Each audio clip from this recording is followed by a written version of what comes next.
Anything that goes up in the damn thing is going to be spam in a can. Good evening, everyone. This is Stone Gasman, live from New York City. And tonight we are going to be doing an audio commentary for writer-director Philip Kaufman's The Right Stuff. Now, I had intended to do this commentary back in June, July, sometime like that. And then I realized, eventually what a big deal this was going to be. I had to do a ton of research and prepare for this thing. I actually read the book by Tom Wolfe. And now, after going through all the bonus material on the Blu-ray and reading the book and doing more research, I think I'm ready to knock this out. But don't be surprised if I decide to, in 2 or 3 years, decide to do another commentary of The Right Stuff, just because, I mean, there's so much to talk about. And yet at the same time, wow, you have 3 hours and 13 minutes. You can't fill in that entire commentary with all the relevant information you need. Well, look, the truth of the matter is that I knew that this was going to be a daunting task going in. Look, there is a lot to talk about. I will be taking probably 1 or 2 breaks throughout the course. Maybe take like a 10-minute break here, a 10-minute break there, because I'm going to have to probably go to the bathroom or get something to drink or do something. But I will be taking a couple of breaks in the commentary, just to let you all know. So at any rate, I'm paused at the Lad Company logo for The Right Stuff. And like I said, I apologize. I know that I was like twisting what time I should do this, because to tell you the truth, because of the length of the movie and because of other factors, I just was like, well, should I start this at like 6 or 7, or should I start this a bit later? And I opted to do it a bit later, just to prepare more. So at any rate, so this is the 20th Lad Company commentary. They released 4 films in 1983. We will talk about those films as well, and also talk about the 1983 Best Picture race, which The Right Stuff was, of course, very much a part of, and everything. So at any rate, why don't we go ahead and get started? We should. I got the Blu-ray all ready to go. Let me just get over here real quick, and we'll be about started. Make sure the volume is all the way down, which it is. Now, as I'm about to press play, but before I do, I must note that this is a slightly different Lad Company logo than is present on other films, such as Blade Runner, which has the unique distinction of not only saying released through, distributed through Warner Brothers, but also in association with Sir Run Shaw. Now, when we get to Blade Runner, we'll discuss what that collaboration was in detail. But in most of the Lad Company movies, they have this logo, which is the tree, and then the Lad Company, and then through Warner Brothers. This is a little bit different. I don't know if this was purposefully modernized by Warner Brothers nowadays. But the weird thing is, even though it's not the classic Lad Company logo that's in front of those other films like Police Academy and such, I still think that this logo is super cool. And it has that, it's a very light colored blue to match like The Right Stuff blue on the packaging and everything. So I really think it's a super cool logo. But you'll notice the slight difference in the bottom, where it usually has the Warner logo and says through Warner Brothers. Well, instead it just says Warner Communications, which, probably it's a modernized logo that Warner Brothers did, but and they decided to do it this way. I don't know. I mean, I don't know what the original logo looked on the original theatrical release, but at any rate, why don't we go ahead and just get started here? 3 hours and 13 minutes. I'm ready to go and blast off on The Right Stuff commentary. So 3, 2, 1, and play.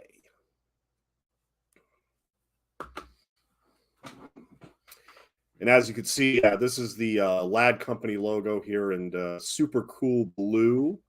not the John Williams score that we're accustomed to. And yeah, it just says a Warner Communications company. It doesn't say through Warner Brothers with the worm logo, as they used to call it back in the day, which was supposed to be arty before they brought back the shield and everything. And we just go ahead right into it, the right stuff.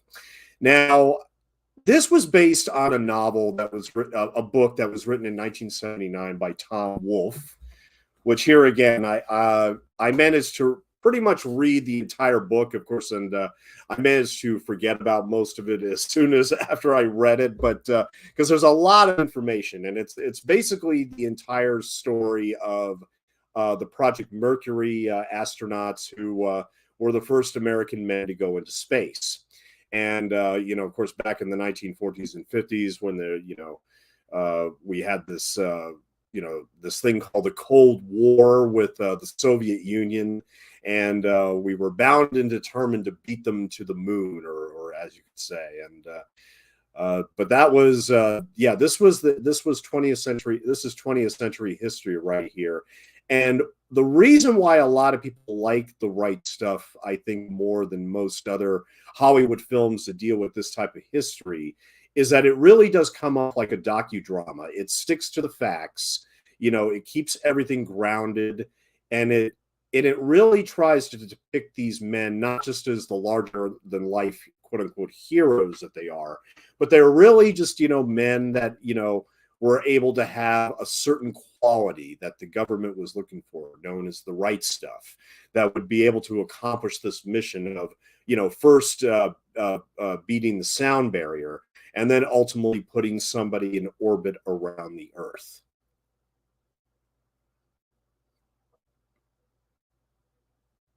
And some of this, I believe, is actual documentary footage spliced in with the 1983 footage of the actors and everything. Now, this film took 4 years to really get off the ground.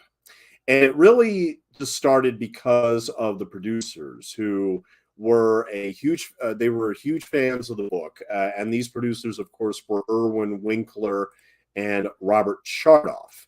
Now, if those names mean, if they ring a bell to anybody, probably because they won Best Picture for Rocky in 1976, starring Sylvester Stallone. And then they, of course, produced Raging Bull with Robert De Niro, and then Goodfellas, and then The Irishman for Martin Scorsese, all for Martin Scorsese. And that is what they're primarily known for as producers. Now, I must say that Irwin Winkler also directed a movie that I really like called Life is a House with Kevin Kline, where he plays a architect dying of cancer. And it's a lovely little movie, very sad to watch, but also very, very good. And I wanted to point that out. When I think of Irwin Winkler, I think of Life as a House first. Now, the minister right here that you can see coming up here,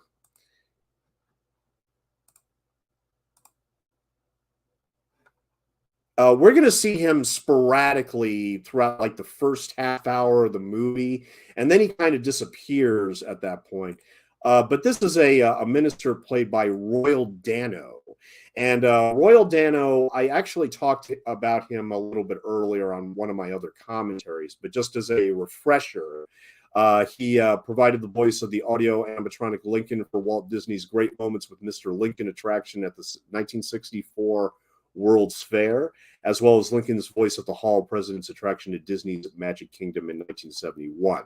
However, he had a career that spanned 46 years, and he did numerous films starting in the early 50s with The Red Badge of Courage and Carrie and The Trouble with Harry, and he did episodes of Gunsmoke and everything. What I know him primarily from, though, is from the John Huston version of Moby Dick. Royal Dano actually plays Elijah, who gives to Ishmael and Queequeg before they get on the ship with Captain Ahab. Basically, gives them a prophecy. At sea one day, you'll smell land where there be no land. And on that day, Ahab will go to his grave, but he will rise and beckon, and all but one shall follow. That's a prophecy that's well executed in Moby Dick, directed by John Huston and with the screenplay by Roy Bradbury, of all people. But that's where I know Royal Dano primarily from, and so it's always great to see him pop up in movies every now and then. Really good character actor. And this, of course, is Sam Shepard playing Chuck Yeager. And it's appropriate that we should start with Chuck Yeager here, who, of course, served in the United States Air Force. He passed away on December 7th, 2020. And of course, as it's depicted here in The Right Stuff, in 1947, became the first pilot in history confirmed to have exceeded the speed of sound in level flight. He enlisted as a private in the U.S. Army Air Forces on September 12, 1941, and became an aircraft mechanic at George Air Force Base in Victorville, California. At enlistment, Yeager was not eligible for flight training because of his age and educational background, but the entry of the U.S. into World War II less than 3 months later prompted the USAAF to alter its recruiting standards. Yeager had unusually sharp vision, a visual acuity rated 20/10, which once enabled him to shoot a deer at 600 yards. At the time of his flight training acceptance, he was a crew chief on AT-11. He received his pilot wings and promotion to flight officer at Luke Field, Arizona, where he graduated from Class 43C on March 10, 1943. Assigned to the 357th Fighter Group, Tonopah in Nevada, he initially trained as a fighter pilot, flying Bell P-39 era Cobras, being grounded for 7 days for clipping a farmer's tree during a training flight, and shipped overseas with the group on November 23, 1943. Stationed in the United Kingdom at RAF Leiston, Yeager flew P-51 Mustangs in combat with the 363rd Fighter Squadron. He named his aircraft Glamorous Glen after his girlfriend, Glenys Faye Dickhouse, who became his wife in February 1945. Yeager gained one victory before he was shot down over France in his first aircraft on March 5, 1944, on his 8th mission. He escaped to Spain on March 30th, 1944, with the help of the Maquis, or the French Resistance, and returned to England May 15th, 1944. During his stay with the Maquis, Yeager assisted the guerrillas in duties that did not involve direct combat. He helped construct bombs for the group, a skill that he had learned from his father. He was awarded the Bronze Star for helping the navigator, Omar M. Patterson Jr., to cross the Pyrenees. Despite a regulation prohibiting evaders or escaped pilots from flying over enemy territory again, the purpose of which was to prevent resistance groups from being compromised by giving the enemy a second chance to possibly capture him, Yeager was reinstated to flying combat. He had joined another evader, fellow P-51 pilot First Lieutenant Fred Glover, in speaking directly to the Supreme Allied Commander, General Dwight D. Eisenhower, on June 12, 1944. And we will see Eisenhower a bit later while he is president and while LBJ is vice president. I raised so much hell that General Eisenhower finally let me go back to my squadron, Yeager said. He cleared me for combat after D-Day because of all the free Frenchmen. McKee and people like that had surfaced. Eisenhower, after gaining permission from the War Department to decide the request, concurred with Yeager and Glover. In the meantime, Yeager shot down his second enemy aircraft, a German Junkers Ju-88 bomber, over the English Channel. Yeager demonstrated outstanding flying skills and combat leadership. On October 12, 1944, he became the first pilot in his group to make ace in a day, downing 5 enemy aircraft in a single mission. 2 of these victories were scored without firing a single shot. When he flew into firing position against a Messerschmitt Bf-109, the pilot of the aircraft panicked, braking to starboard and colliding with his wingman. Yeager said both pilots bailed out. He finished the war with 11.5 official victories, including one of the first air-to-air victories over a jet fighter, a German Messerschmitt Me-262, that he shot down as it was on final approach for landing. In his 1986 memoirs, Yeager would discuss that, quote, atrocities were committed by both sides, and said he went on a mission with orders from the 8th Air Force to strafe anything that moved.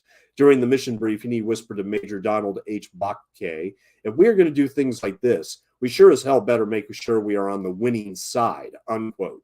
Yeager said, I'm certainly not proud of that particular strafing mission against civilians, but it is there on the record and in my memory. He also expressed bitterness at his treatment in England during World War II, describing the British as, quote, arrogant and nasty.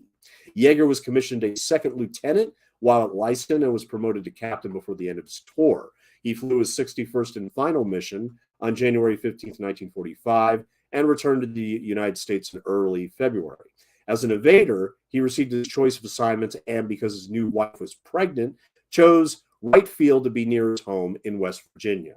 His high number of flight hours and maintenance experience qualified him to become a functional test pilot of repaired aircraft, which brought him under the command of Colonel Albert Boyd, head of Aeronautical Systems Flight Test Division.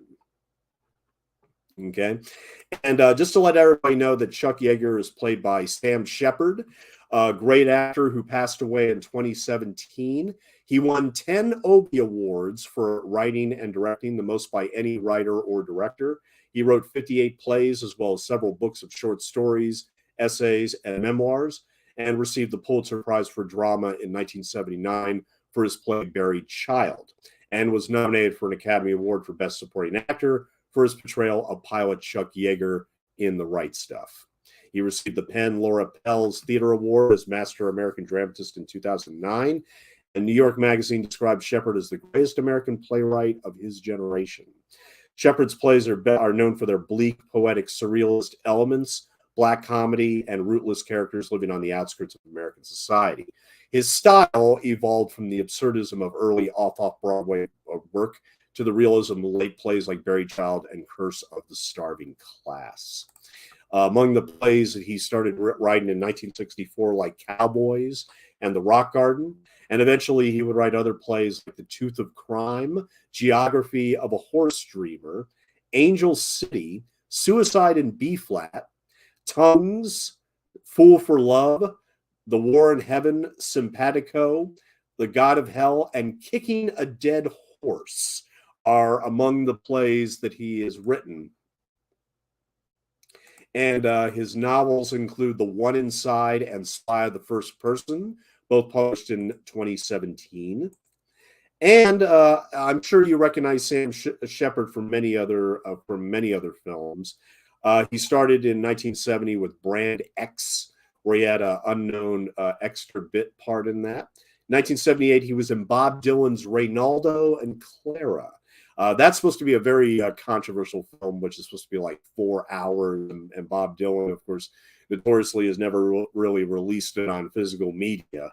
I wonder why, but but he was also in Resurrection, 1980, Raggedy Man, and Francis with Jessica Lange.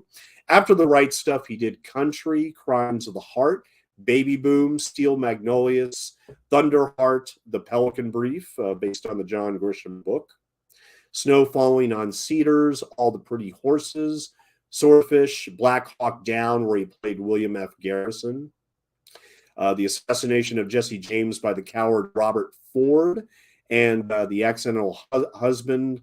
And his last thing in 2019 was the writer in Rolling Thunder Review and Bob Dylan's Story by Martin Scorsese. Yes. And he did television work as well, but he's primarily known for his work in the theater. And playing his wife on screen here is Barbara Hershey. And Barbara Hershey, I did a commentary earlier this year on one of Martin Scorsese's very first films, Boxcar Bertha, where she's the star of that movie, and it's a delight to see her in movies usually, because I mean she's always really reliable. In 1996, she got a well-deserved Academy Award nomination for The Portrait of a Lady, based on the novel by Henry James. I saw that film twice in the theaters, believe it or not. But but as far as I'm concerned, I think that she gave the best performance of her career right before she did The Right Stuff. And that would be for the 1982 horror film The Entity, where she plays a woman with three children who finds herself being sexually assaulted by an invisible entity, an unseen force that is coming to attack her, and nobody can see it. And it's actually kind of a prelude to The Invisible Man, but it's based on a true life story. And as far as I'm concerned, I think it's scarier than The Exorcist and The Shining combined. But Barbara Hershey's performance in that is just brilliant. And so it's great to see her in this. But of course, she was also in Falling Down and many, many other films over the course of her career. And she's active on Twitter. There you go.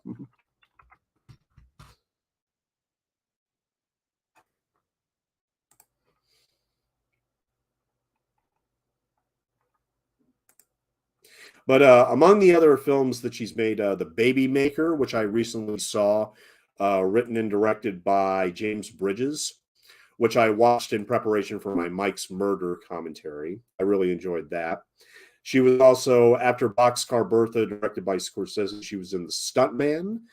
And then after The Right Stuff, she was in Hannah and Her Sisters, Hoosiers, Tin Men, The Last Temptation of Christ, Beaches with Bette Midler, which is not a film I'm ever going to return to, but The Defenseless, Public Eye, Swing Kids, Splitting Heirs, The Pallbearer.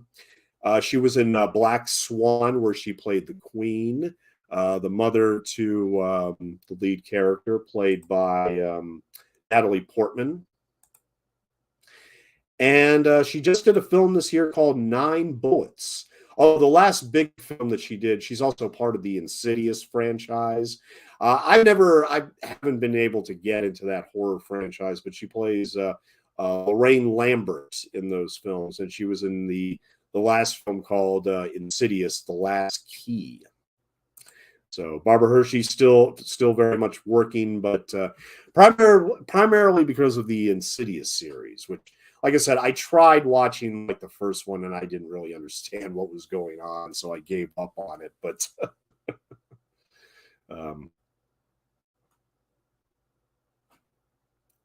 now, of course, Yeager here, having fallen off the horse and he injured his ribs.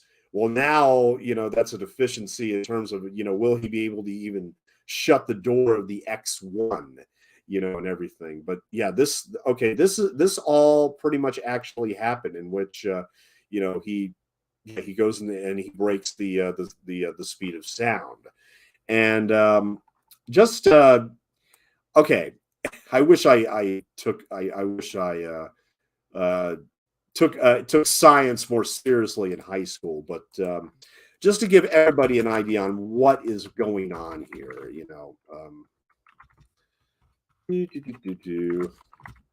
I want to be, I want to get this right scientifically. Okay.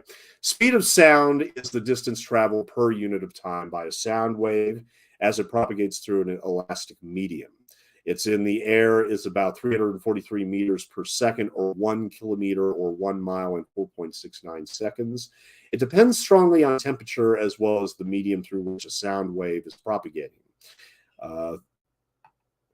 At 0 degrees Celsius, the speed of sound in air is about 331 m over s, 1,086 feet per second, or 1,192 kilometers over h. The speed of sound in an ideal gas depends only on its temperature and composition. The speed is a weak dependence on frequency and pressure in ordinary air, deviating slightly from ideal behavior. In colloquial speech, speed of sound refers to the speed of sound waves in air. However, the speed of sound varies from substance to substance. Typically, sound travels most slowly in gases, faster in liquids, and fastest in solids. For example, while sound travels at 343 miles a second in air, it travels at 1,481 in water and at 5,120 in iron. In an exceptionally stiff material such as diamond, Sound travels 12,000 meters per second, about 35 times its speed in air, and about the fastest it can travel under normal conditions. Sound waves in solids are composed of compression waves, just as in gases and liquids, and a different type of sound wave called a shear wave, which occurs only in solids. Shear waves in solids usually travel at different speeds than compression waves, as exhibited in seismology. The speed of compression waves in solids is determined by the medium's compressibility, shear modulus, and density. The speed of shear waves is determined only by the solid material's shear modulus and density. In fluid dynamics, the speed of sound in a fluid medium or gas or liquid is used as a relative measure of the speed of an object moving through the medium. The ratio of the speed of an object to the speed of sound in the same medium is called the object's Mach number. Objects moving at speeds greater than the speed of sound, Mach 1, are said to be traveling at supersonic speeds. And it was actually Sir Isaac Newton in his 1687 Principia. It includes a computation of the speed of sound in air as 979 feet per second. This is too low by about 15%. The discrepancy is due primarily to neglecting the then unknown effect of rapidly fluctuating temperature in a sound wave.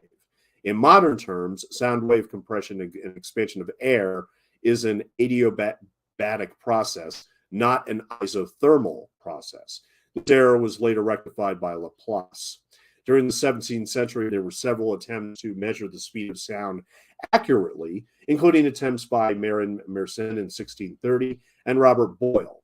In 1709, the Reverend William Durham, rector of Upminster, published a more accurate measure of the speed of sound at 1,072 Parisian feet per second.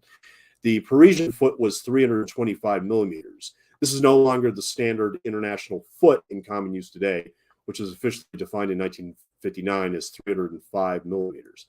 Durham used a telescope in the tower of the Church of St. Lawrence, Upminster, to observe the flash of a distant shotgun being fired, and then measured the time until he heard the gunshot with a half-second pendulum.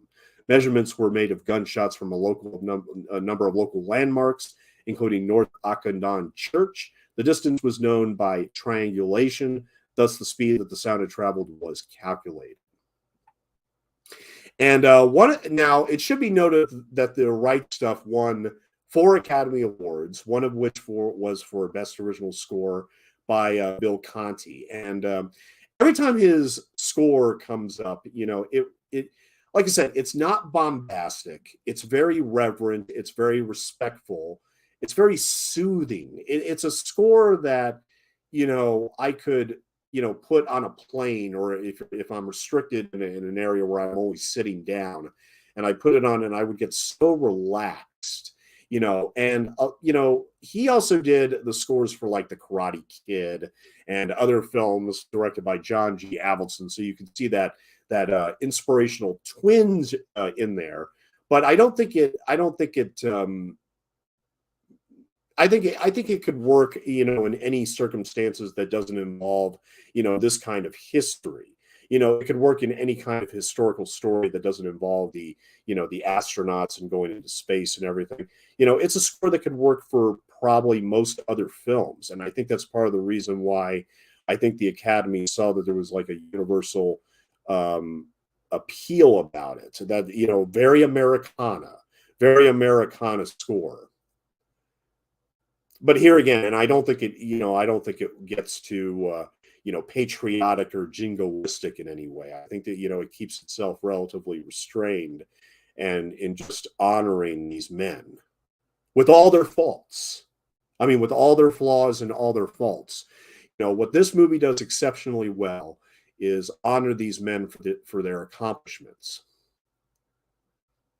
and explain how Project Mercury wasn't just an overnight thing. I mean, it took like 16 years, up until, and then in the late 50s, early 60s, when they finally had, these miraculous attempts to actually pull off what they were trying to do in terms of sending somebody into space.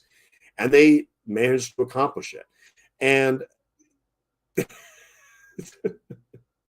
now we're going to have to start introducing some of the other actors in the film. And we already talked about Sam Shepard playing Chuck Yeager. but we're going to have to start getting to everybody else. And there's a huge cast in this movie.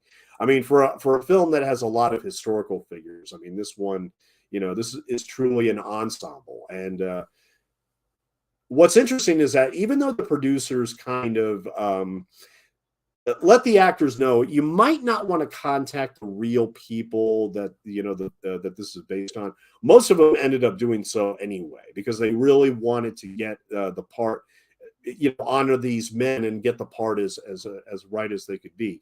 And Dennis Quaid, who we see right here, is a huge proponent of the right stuff. I mean, he participated in the bonus features. He actually did the audio book, which is available on Audible. Which if I actually had if Audible was actually a sponsor, I would do an Audible commercial right now, but I can't. So, but just to let you know, I wasn't able to listen to it, but Dennis Quaid actually does the entire audiobook. That's how much he loves this movie. That's how much he's proud of this movie. And he said on the scene-specific commentaries on the Blu-ray that, that he thinks this movie is an American classic, and he just hopes that, parents get to show their kids this movie. And he says it in a very sincere way. It really does truly feel like that. Not only did he have a blast like everybody else did on the making of this movie, because there were actually, from what I understand, very few arguments, very no tension at all between this large group of actors and everything. But playing Dennis Quaid's wife right here is an actress I've always liked. Her name is Pamela Reed. And, the thing is, I think most people would agree that she's best known as being the hypoglycemic police partner of Arnold Schwarzenegger in the 1990 film Kindergarten Cop, which I actually recently rewatched like a few months ago, and was surprised at how well it held up. I mean, it was actually a really good film. And Pamela Reed is actually one of the best things about it. She wakes up in the morning, she knows it's time to go see the kindergarten class and everything, and she just feels like total dog shit. And Arnold comes out of the bathroom, he puts cologne on, and she's just like, oh God. And at first she says, take off the gun, and he says, oh, that might be a good idea. Yeah.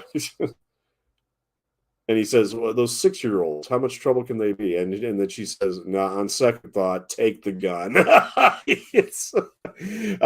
She's wonderful in that movie. But it's kind of sad that's what she's primarily known for, but because I had actually forgotten. I watched The Right Stuff when I was in high school, and I liked the movie. I was glad I watched it.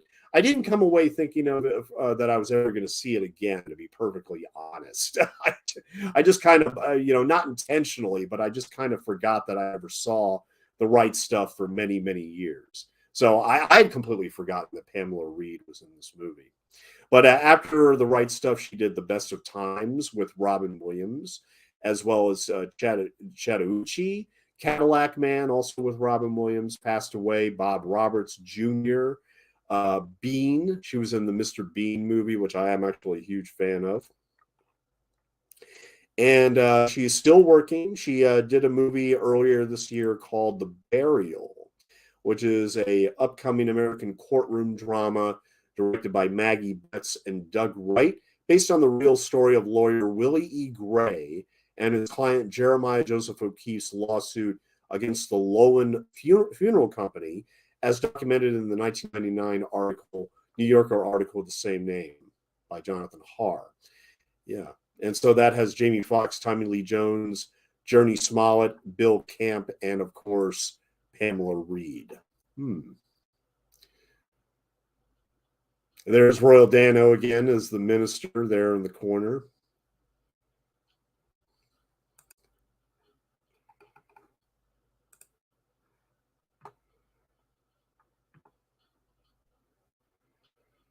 Yeah, there's Royal Dano, saying goodbye there. And that's pretty much, I mean, we're going to see him like maybe a couple more times, like briefly, but yeah, I mean, we only see him a few times in the beginning, because at this point we get the whole idea of, I mean, these pilots, they're really going to jump on the rocket and go into space. I mean, they may never come back. And so it's they have all these funerals, obviously, for all these pilots. Many for the first flights, we didn't even know who their names were. But here we meet Dennis Quaid is meeting Fred Ward, who plays Gus Grissom. Virgil I. Gus Grissom of the United States Air Force. Fred Ward, of course, passed away earlier in the year. Very, very sad. He was 79 years old, born in 1942, and passed away on May 8th, 2022. And it should be noted that the scene of Dennis Quaid coming in to meet Fred Ward is so poignant because of the fact that they actually became really, really good friends in real life during the making of this movie. And it shows. I mean, it really does show their jovial rapport, through the many scenes that you see them in. I mean, that's what I'm saying. Dennis Quaid, he really, he's really been a force in trying to, get people to not forget the right stuff. I mean, he will talk about it any chance that he gets, pretty much. He is very, very proud of this movie. But yeah, Fred Ward right here. Let's first talk about his character, although we should just go ahead and throw out, I mean, who some of these other people are just to be safe. Well, here, just leaving is Scott Paulin, who plays Donald K. Deke Slayton, also of the United States Air Force. We'll talk about him. There he's leaving right now. Yeah, that was Scott Paulin as Donald Deke Slayton. Like I said, large cast, but we will get to, if not all of them, we'll get to as many as possible. Now, here we have a little barbecue scene where there's Chuck throwing a ball with his kids, and there's Fred Ward as Gus Grissom, Dennis Quaid as Gordon Gordo Cooper, also of the Air Force, and also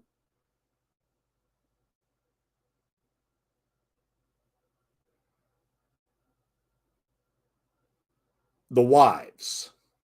Yeah. As you can see, there's Pamela Reed with her arms crossed. But over there on the left, that's Veronica Cartwright, who plays Gus's wife, Betty Grissom. Now, Veronica Cartwright, as I'm sure you will automatically recognize her from the movie Alien. And in fact, one of the Project Mercury 7 astronauts later became a huge supporting role in the later Alien movies. But Veronica Cartwright was in the first movie. She was in the first Alien, but she's done a lot of other things since then. And one thing I will always remember Veronica Cartwright from is The Witches of Eastwick from 1987, which starred Jack Nicholson, where her body is basically tortured throughout the whole thing. I mean, she's made to vomit up a bunch of cherry pits at one point. She really does get, she does really get tortured in that movie by Nicholson. But she was also in Invasion of the Body Snatchers, 1978. Going South, which was also directed by Jack Nicholson. She was actually in The Birds. She was in Alfred Hitchcock's The Birds, as well as The Children's Hour, 1961, with Shirley MacLaine and Audrey Hepburn. And later on, I mean, she's evidently very close with Jack Nicholson. They've done a lot of stuff together. But she was later in Money Talks, 1997, In the Bedroom, Scary Movie 2, Just Married, Twisted, Straight Jacket, The Yellow Wallpaper, The Odd Way Home. She was in the 2014 version of the Town That Dreaded Sundown. And her last role was in 2020 in a movie called Breaking Fast with Michael Cassidy.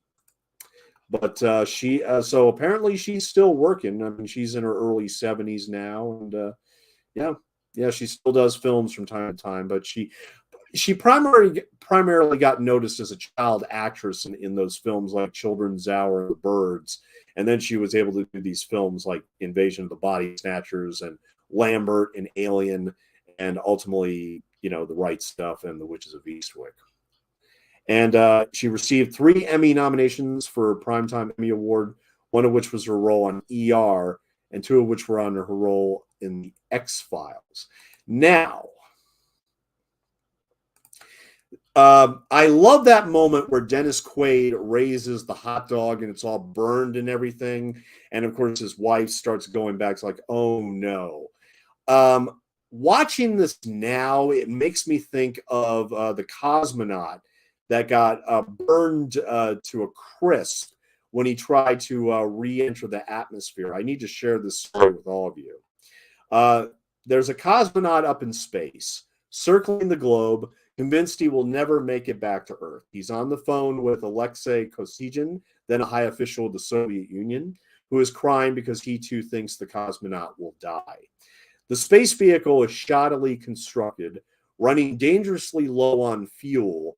Its parachutes, though no one knows this, won't work, and the cosmonaut Vladimir Komarov is about to literally crash full speed into Earth, his body turning molten on impact. As he heads to his doom, U.S. listening posts in Turkey hear him crying rage, cursing the people who had put him inside a botched spaceship. This extraordinary intimate account of the 1967 death of Russian cosmonaut appears in a new book, Starman, by Jamie Doran and Piers Bazzani. The authors based their narrative principally on revelations from a KGB officer and previous reporting by Yaroslav Galanov in Pravda.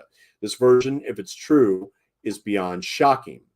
And in 1967, both men, Vladimir Komarov and Soviet hero Yuri Gagarin, who is famously known as the first human to reach outer space, the 2 men were close, they socialized, hunted, and drank together.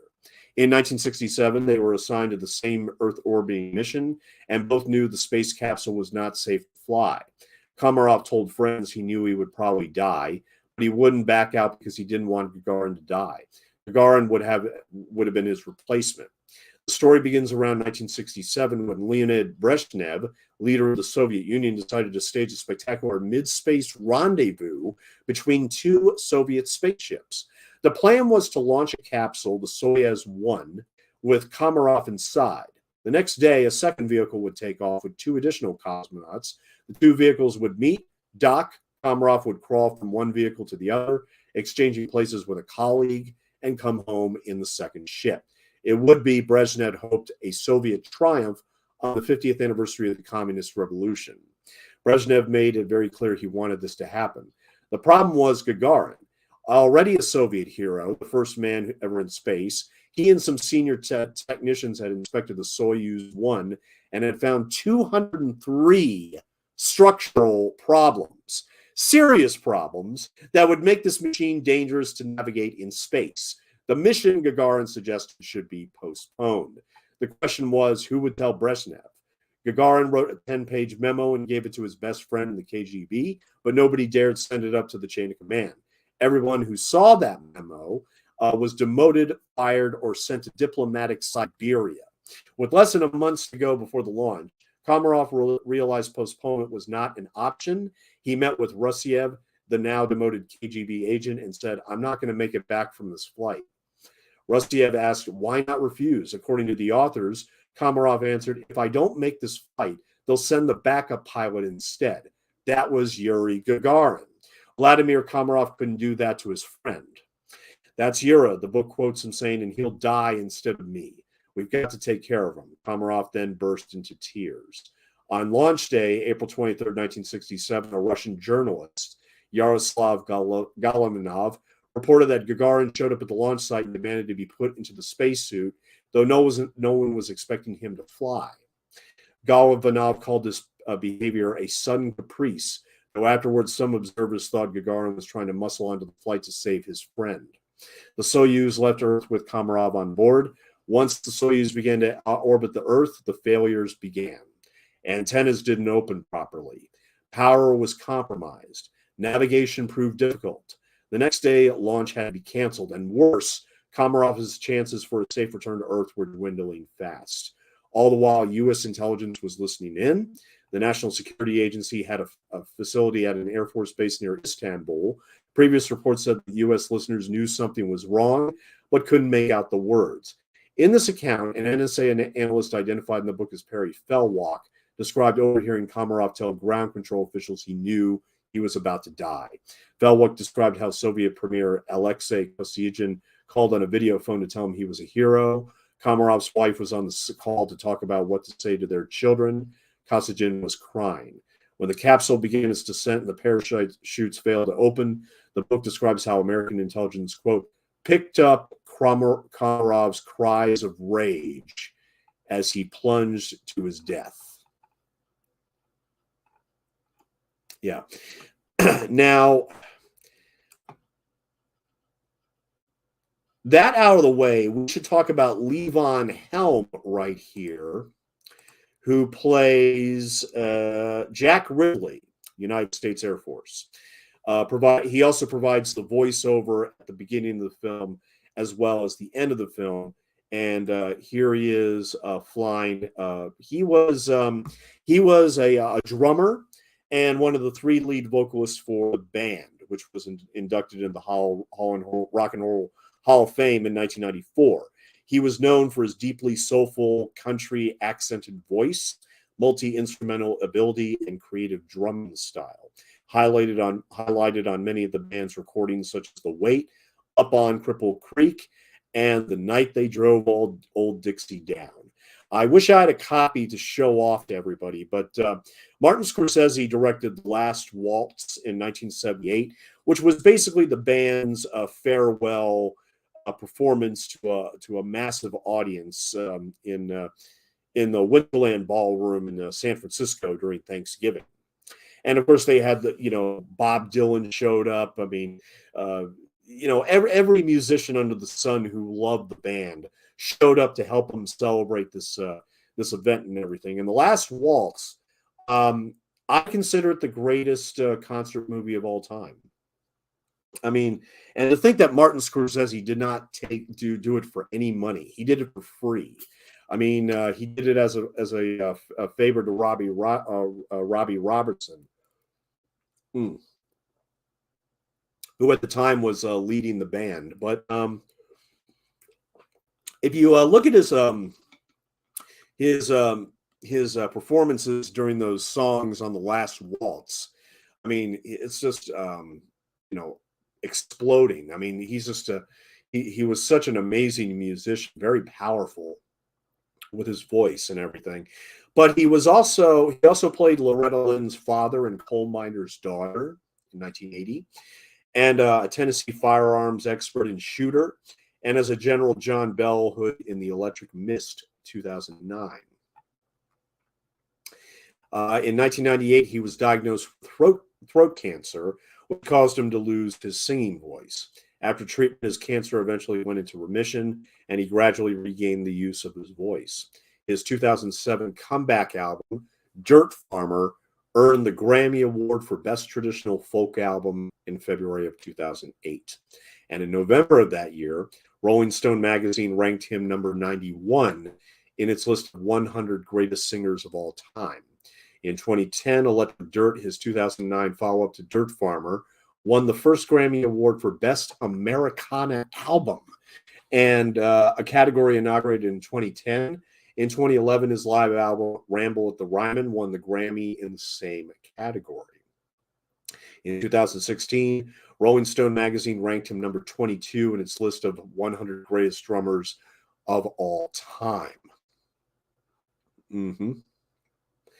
And see, that's the thing. He's also responsible for the opening narration as well as the closing narration.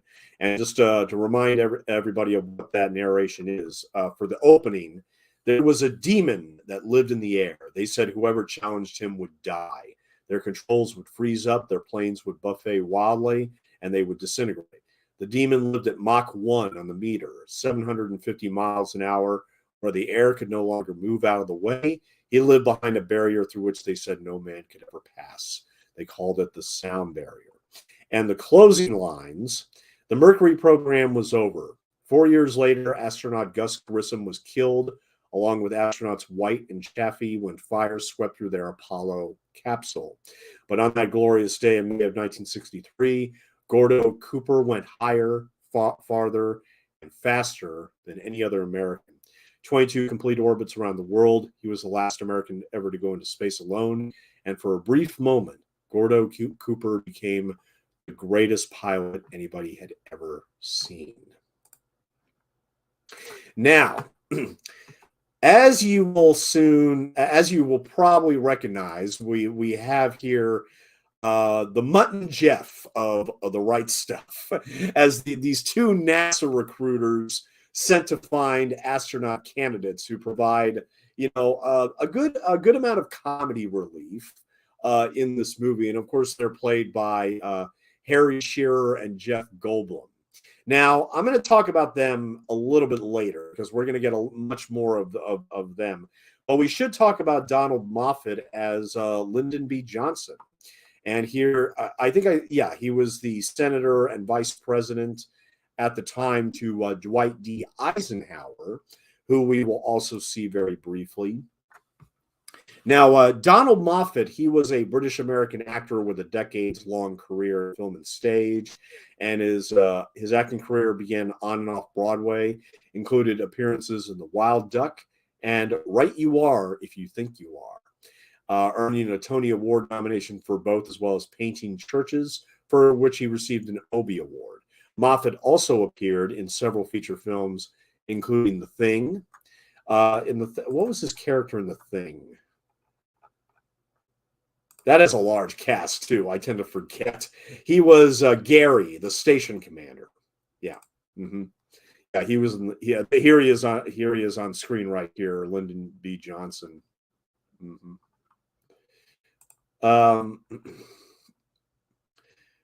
Okay. After moving to the United States, Donald Moffat worked as a bartender and a lumberjack in Oregon, his wife's home state. After 6 months, he said, "I realized that I was an actor and I would always be an actor, and an actor must act. So I started acting again." His first acting job in the United States was in Princeton, New Jersey. He worked as a carpenter, and his wife did ironing in order to supplement his $25 per week pay. He joined the APA, the Association of Producing Artists, a repertory company on Broadway, and was nominated for a Tony for Best Actor in a Play in 1967 for his roles in the revivals of Henrik Ibsen's The Wild Duck and Right You Are If You Think You Are. He was nominated for Drama Desk Awards for Outstanding Actor in a Play in Play Memory 1984, and Outstanding Featured Actor in the revival of Eugene O'Neill's The Iceman Cometh with Jason Robards in 1986. In 1998, he was nominated for a Gemini Award for his performance as Attorney Joe Rua in the CBC miniseries The Sleep Room. And he also appeared in many Broadway and off-Broadway plays, including John Gayer's A Few Stout Individuals, as Ulysses S. Grant, The Harris, The Cherry Orchard, Much Ado About Nothing, School for Scandal, The Affair, and Hamlet. He also played the corrupt U.S. president in Clear and Present Danger. And he passed away in 2018 at the age of 87. Now, the actor who plays the president is some guy by the name of Robert Beer. And I was trying to find out anything I could about this guy. And unfortunately, I didn't come up with much. He was only in a few other films, like Americathon and My Science Project. He was only in a couple other films. But he played President Eisenhower in My Science Project and Americathon as well. So, yeah, apparently he just became like this guy that they would hire to play Dwight D. Eisenhower if he only had a small part in a movie. Very, very interesting. Yeah, see, here he is right here. Robert Beer playing Dwight D. Eisenhower, and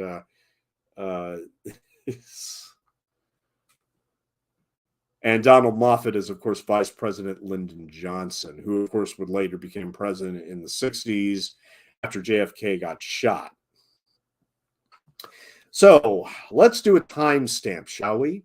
We are 50 minutes. We are approximately 50 minutes into The Right Stuff.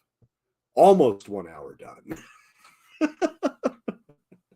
I'll probably take a break here, probably maybe in another half hour or so. But we need to talk about Harry Shearer and Jeff Goldblum. I love these guys. I mean, there's comedy sprinkled throughout the movie, courtesy of Philip Kaufman, who we haven't even talked about yet. We're going to talk about Philip Kaufman, of course. But yeah, they did this little vaudeville bit where they, they put on the wrong suits, coming out of the car, and everything. It's great. Jeff Goldblum was also in The Big Chill, which was the Right Stuff's main rival at the box office. Now, we'll talk a lot more about the release and how it was kind of compromised later, because this was a bomb. There's a lot of fans of The Right Stuff out there, and yet it is unbelievable to think that this movie actually bombed at the box office. It had a $28 million budget, and it ended up only getting $21 million. Yeah, kind of sad. It should have done a lot better. But Harry Shearer here, actor, comedian, writer, musician, radio host, director, and producer. From 1969 to 76, Shearer was a member of the Credibility Gap, a radio comedy group. Following the breakup of the group, Shearer co-wrote the film Real Life with Albert Brooks and worked as a writer on Martin Mull's television series Fernwood Tonight. Shearer was a cast member on Saturday Night Live from 1979 to 1980, 1984, 1985. Shearer co-created, co-wrote, and co-starred in the film This Is Spinal Tap, a satirical rockumentary, which became a hit. In 1989, he joined the cast of the animated sitcom Simpsons.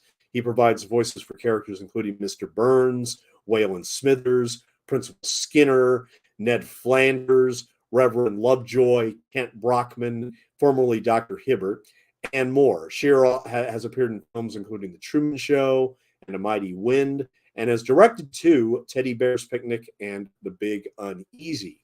Since 1983, Shearer has been the host of the public radio comedy music program Le Show, incorporating satire, music, and sketch comedy. He has written 3 books. He also won a Primetime Emmy Award and has received several other Emmy and Grammy Award nominations. He has been married to singer-songwriter Judith Owen since 1993. And still very active. He's 78 now, but he's still very, very active. And the actor here who plays,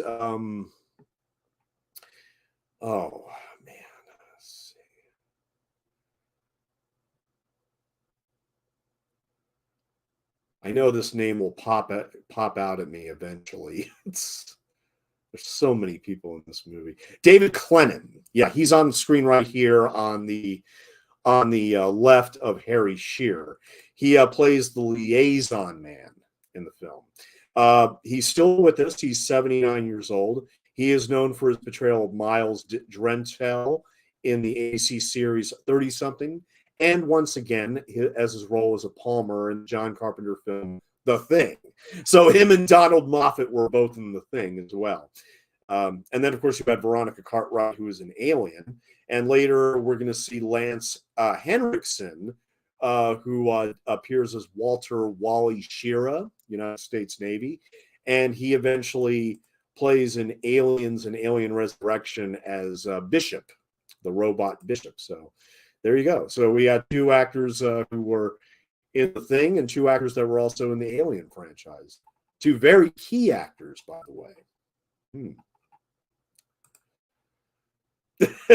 I love Harry Shearer talking with the Chinese food.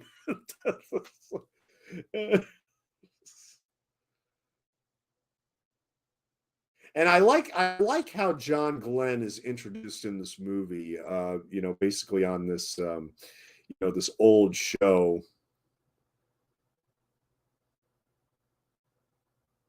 One of these like family-friendly shows on television at the time.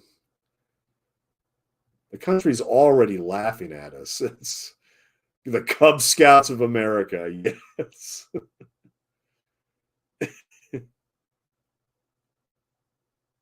Winner of 5 Distinguished Flying Crosses. Yep. Mm-hmm. This is Ed Harris playing John Glenn.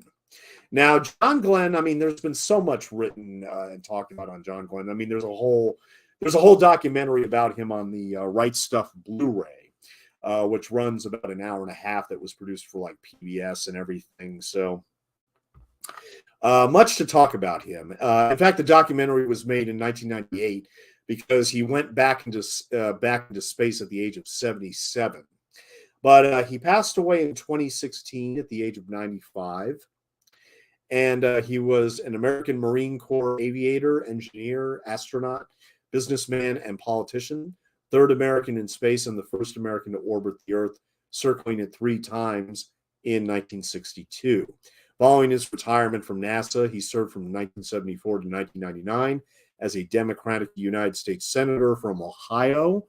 And let's just say that his political career, I think, is one of the reasons why this movie was compromised at the box office. Because, you know, I don't know if it was Time or Newsweek. It was one of those big magazines that, you know, of course, this was around the time that John Glenn was trying to get the Republican nominee for president.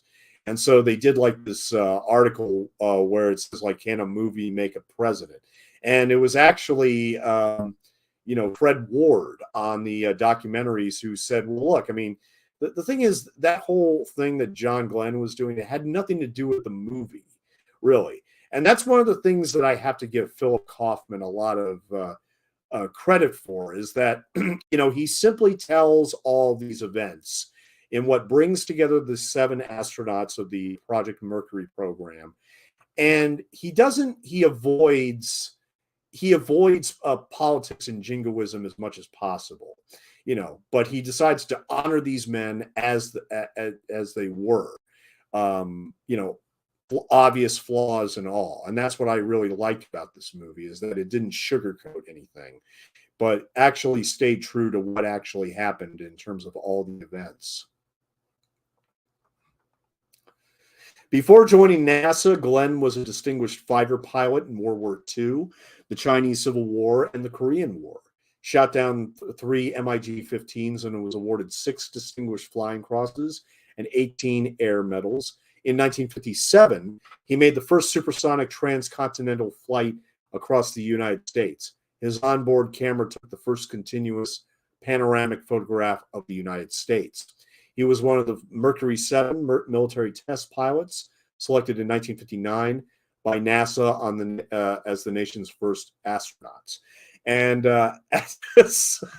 Jeff Goldblum, let me just say, look, I was in the Navy for 8 years. I can tell you that there are people that actually walk around with garbage bags strapped to their belt because they never know if they're about to vomit, you know, the Loveless Clinic in Albuquerque, New Mexico.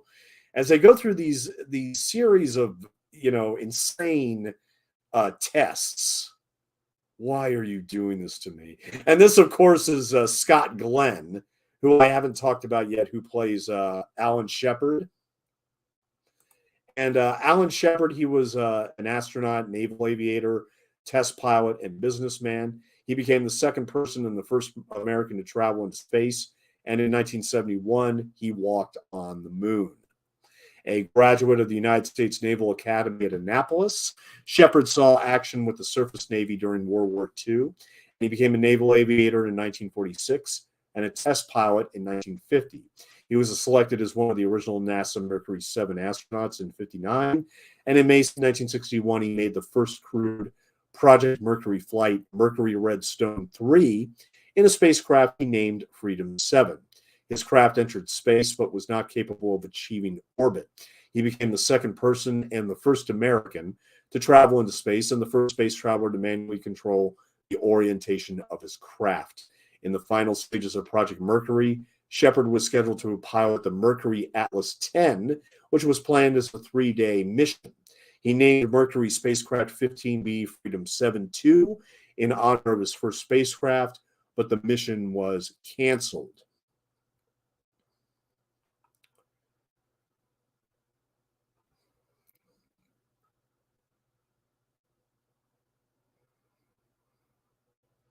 Yeah, John Glenn likes to hum many familiar notes throughout the course of this movie.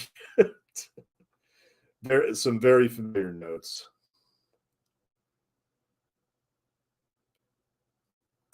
Now, of course, we have Scott Paulin, who plays Donald Slayton there in the background.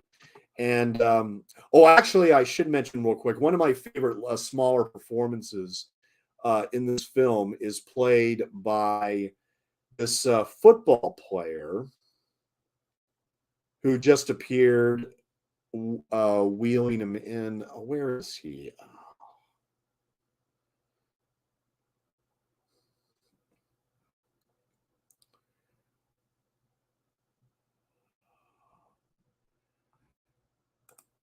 No, that's not him. Well, actually, okay, I'll figure out who that is later. But if you remember the barmaid that was from the beginning, that was an actress by the name of Kim Stanley, and she was in the she received the 1952 Theater World Award for her role in The Chase, and starred in the Broadway productions of Picnic and Bus Stop. She was one of the few people in the beginning that I forgot to talk about. But yeah, she was the bartender, and she um, she was the narrator of To Kill a Mockingbird and starred in Seance on a Wet Afternoon, for which she won the New York Film Critics Circle Award for Best Actress and was nominated for the Academy Award for Best Actress.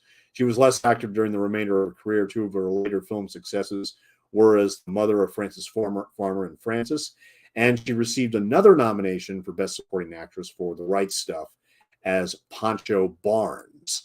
And Pancho Barnes was a pioneer aviator and a founder of the first movie Stunt Pilots Union. In 1930, she broke Amelia Earhart's airspeed record. Barnes raced in the Women's Air Derby and was a member of the 99s. In later years, she was known as the owner of the Happy Bottom Riding Club, a bar and restaurant in the Mojave Desert, Southern California, catering to the legendary test pilots and aviators who worked nearby. Yeah. Mm-hmm. Now, but I don't remember if we do actually see Kim Stanley as Pancho Barnes again, but okay. This is this is a great sequence right here that I need to talk about real quick. While filming the lung capacity sequence, in which the 7 original Mercury astronauts need to blow into individual tubes to keep toy balls suspended in a beaker and end up in a competition of physical stamina, 7 actors portraying the astronauts actually competed with each other for the same reason. Gordon Cooper was third, John Glenn was second, and Scott Carpenter won in the movie. In reality, Cooper, the astronaut portrayed by Dennis Quaid right here, was the only non-smoker among the 7 original astronauts and therefore possessed a far greater lung capacity than any of the others. So in reality, Dennis Quaid's character won. Cooper actually won, but in the movie, they decided to have Scott Carpenter win. And Scott Carpenter, he's one of the few I haven't talked about yet of the 7. Charles Frank, United States Navy, and we will see him right. I mean, so this is Scott Glenn right here as Alan Shepard, and then the nurse. We're going to talk about the nurse in just a second here, but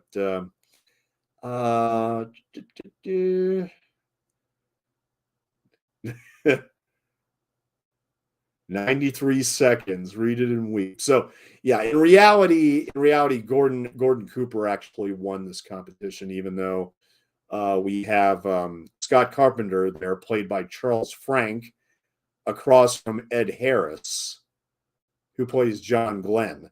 Now, Charles Frank, he was an American actor noted for playing Brett Maverick's cousin, Ben Maverick, in the 1978 TV movie The New Maverick, with James Garner and Jack Kelly, and in the short-lived 1979 television series Young Maverick. Both featured Frank's real-life wife, Susan Blanchard, as Ben Maverick's girlfriend. His film critics include The One and the Only, 1978, The Other Side of the Mountain, Part 2, and Mrs. Delafield Wants to Marry. In 1983, he played astronaut Scott Carpenter in The Right Stuff, and he also appeared as the husband of his real-life wife, Susan Blanchard, in the 1987 film Ruskies. In 2004, Frank narrated CSA, The Confederate States of America, a mockumentary based in an alternate timeline in which the Confederacy won the American Civil War. So, and he is still with us. He's still married to his wife, Susan Blanchard. He's 75 now, but I think he's retired at this point, to be perfectly honest.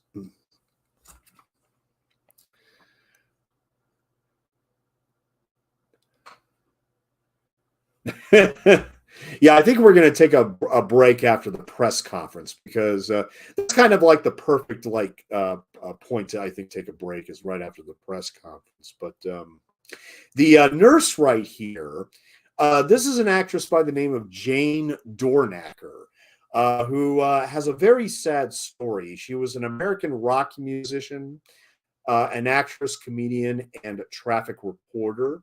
She gained fame as comedian, actor, and dancer, and associate and songwriter for the San Francisco rock band Tubes. She also led her own band called Layla and the Snakes. In 1965, Dornacker moved to San Francisco, and in the same year, vied to become San Francisco State University's homecoming queen. Her campaign saw her riding a bicycle enclosed in a cage. She described herself as an Earth Mother and declared that she was magic. Although she won election to the position, she withdrew, stating that she didn't want the responsibility. She did not pursue her college degree beyond this first year. She married Bob Knickerbocker, whom she had met at university, and their daughter Naomi was born in 1968. Dornacker was the lead singer, keyboardist, songwriter of the 1970s, 1980s San Francisco tack rock group Layla and the Snakes. Pearl E. Gates and Pamela Wood provided supporting vocals. Their repertoire included Rock and Roll Weirdos, Pyramid Power, and a spoof version of Peggy Lee's Is That All There Is. Dornacker described the group as a closer to musical theater than rock music. I worked with a couple of girls I knew from dance classes, and we did nutty dance routines and songs, and I did these long, rambling monologues. Gates and the band became Pearl Harbor and the Explosions without Dornacker. Guitarist Miles Corbin formed the surf instrumental band the Aqua Velvets. Dornacker came to the attention of Bill Spooner of the Tubes when he came to see Layla and the Snakes, and he asked her to be part of the group's live show. For a better part of 2 years, she later recalled, I was out on the road with them. She toured with the Tubes as a backing singer and dancer. She co-wrote the song Don't Touch Me There for the group with the ceramicist and musician Ron Nagel. The song was sung by Ray Stiles and appeared on the Tubes' second studio album, Young and the Rich, and was released as a 7-inch single, Kathy's Clone, written entirely by Dornacker, appears on the third Tubes album, Now. Dornacker also provided lead vocals on Christopher Columbus, 1978, a song by R. Crumb and his Cheap Suit Serenaders. Other groups Dornacker formed included Jane Doe and the Doorknockers and The Final Solution. She built her early experience as an actor through her career, notably in works by Sam Shepard, including the 1977 jazz opera In a Coma, San Francisco's Magic Theater. She was featured in and created other works for the Overtone Theater, including Jane Doe and 5 or 4 Children, which was staged in October 1980 alongside work by 2 men who were important to her career. Sam Shepard, creator of a percussion event, and Wes Scoop Nisker's The Last News Show. She also appeared in the stand-up Anita Sperm and as Nurse Murch in the film The Right Stuff, which also had Shepard in the cast. Dornacker's music and acting had long had a comedic effect. She developed a career as a stand-up comic in San Francisco. In 1979, she told journalist Leslie Goldberg, quote, "To me, the funniest things are visual things, like Jonathan Winters. I mean, it doesn't matter. Even if it's a bad script or if it's Cheetos commercial, he'll always be funny. He just is." She gained some success in stand-up and was a notable comedian in San Francisco in the early 80s. In 1982, along with Kit Hollerback, Nora Dunn, Susan Healy, Paula Poundstone, and the improv gang Femprov, she participated in a benefit for Big Sisters Friday at Great American Music Hall in San Francisco. Her work as a traffic reporter in the early 80s emerged from her media work with Nestor. She was initially employed in this role by KFRC, a popular top 40 radio station. She worked with Don Rose, who was that station's morning disc jockey at the time. She was known for her exceptionally fast speech, so fast it required concentration to understand her. As she did traffic, she would tell her daughter Naomi to get up and go to school. She moved to New York City to become a much-loved, raspy-voiced trafficologist. Yeah, that's actually a word. Now, very, very sad death for Jane Dornacker. Very sad. She was on aboard during two unrelated crashes of the helicopters leased to WNBC Radio, approximately 6 months apart. She survived the first crash in April of 1986, but was killed in the second one. On October 22nd, 1986, Dornacker was giving one of the station's N-copter traffic reports during the Joey Reynolds show on WNBC in New York City. At 4:44 p.m., the Enstrom F-28 helicopter she was aboard plunged into the Hudson River from an altitude of roughly 75 feet. Her last words were, "Hit the water, hit the water, hit the water." The F-28 helicopter nosedive struck the top of a chain-link fence at a river pier, crashed into the Hudson River very near the Manhattan shore, and sank in 15 to 20 feet of water. Both occupants were trapped for nearly 10 to 15 minutes before help arrived. Dornacker died on her way to St. Vincent's Catholic Medical Center. Pilot Bill Pate, the only other occupant, was severely injured but survived. In the subsequent investigation, the NTSB found that the Sprague clutch that was installed in the helicopter, which was on lease to WNBC Radio, was a military surplus part which was not designed for use in a civilian aircraft, and that the part had not been adequately lubricated. It directly led to a mid-air seizure of the main rotor blades. Dornacker's 16-year-old daughter, Naomi, was orphaned, having lost her father, Bob Knickerbocker, 3 months earlier. Naomi received $325,000 in a settlement with owner Spectrum Helicopters of Ridgefield Park, New Jersey, and the maker of the helicopter. Shortly after the incident, several on-air interviews with WNBC radio staff described the incident and their feelings in detail, including how other news organizations pumped news into the WNBC radio newsroom as they were all in shock. Joey Reynolds broke down on air when talking about Dornacker's daughter. WNBC played other interviews with friends and recordings of Dornacker talking about the first helicopter crash earlier the same year. Her music was also played during these tribute shows, including Don't Touch Me There, which she had co-written for the Tubes. A memorial concert in celebration of Dornacker took place at the Warfield Theater in San Francisco on Saturday, November 22nd, 1986, with performers including the Grateful Dead, the Tubes, Bobcat Goldthwait, Jeremy Kramer, Sluts A Go-Go, Carol Doda, and Dennis Quaid. A memorial to Dornacker is located in Wayne, New Jersey, where she was living at the time of her death. She was 39 years old. 39 years old, yeah. So, we are 1 hour, 13 minutes, and 40 seconds. 1 hour, 13 minutes, and 40 seconds. And we are coming up on the famous press conference coming up here.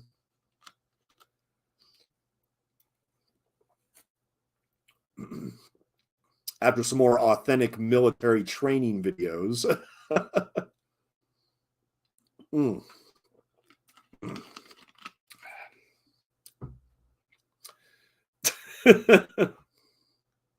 Yeah, I mean, when you read the book, I mean, it just goes into all of these crazy tests, which are so insane to think about.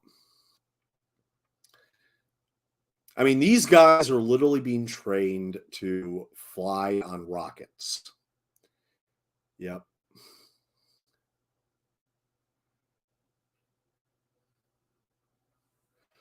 Now, see, I don't think we've talked much about Scott Glen yet, but here he is right here.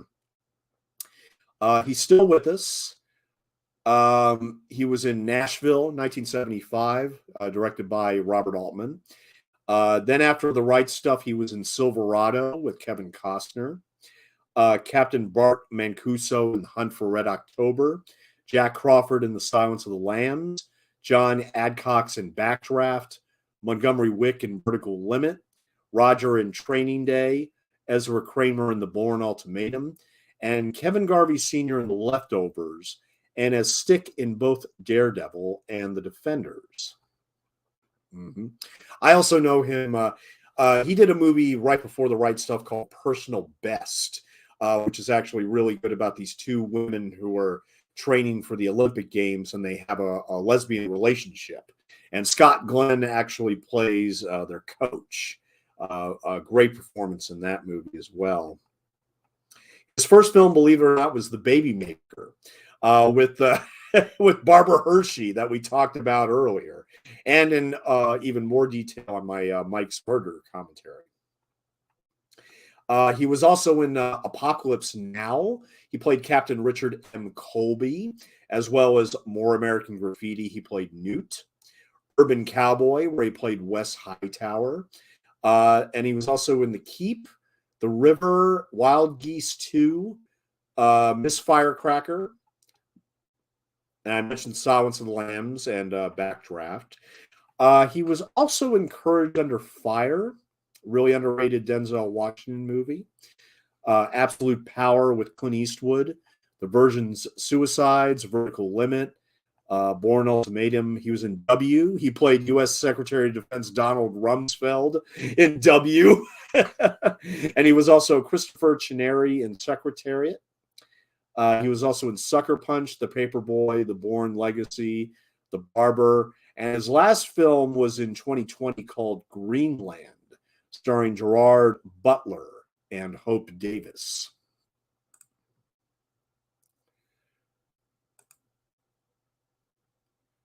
So yeah, that's Scott Glenn as. Who is this guy? I mean, this is the football player I was talking about. Who is this guy? I'm trying to remember. Oh, I know I read about him earlier. Damn it.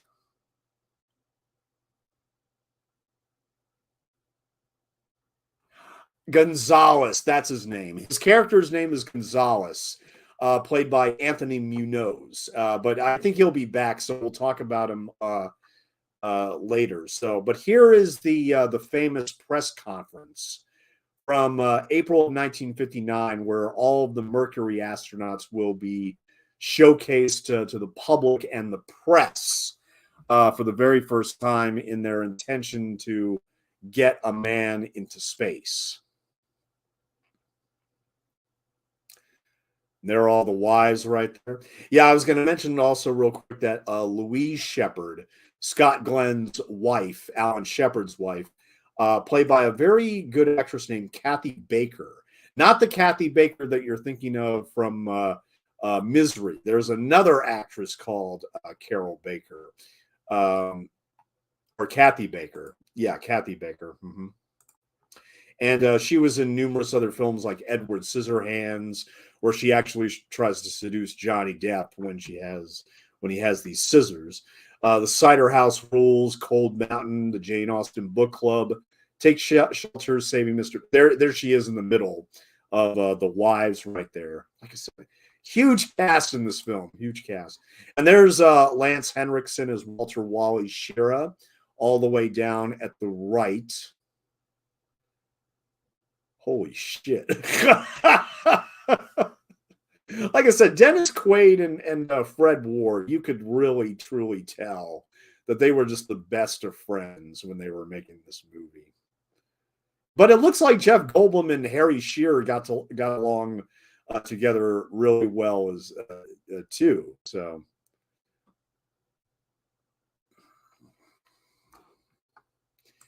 Let's see.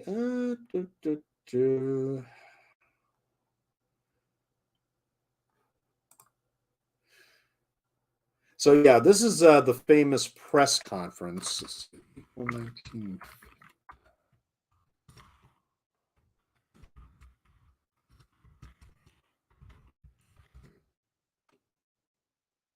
And you can actually watch the press conference on YouTube, believe it or not.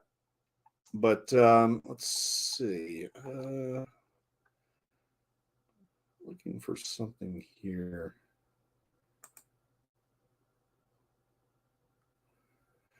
Okay, here's an article from Wired magazine.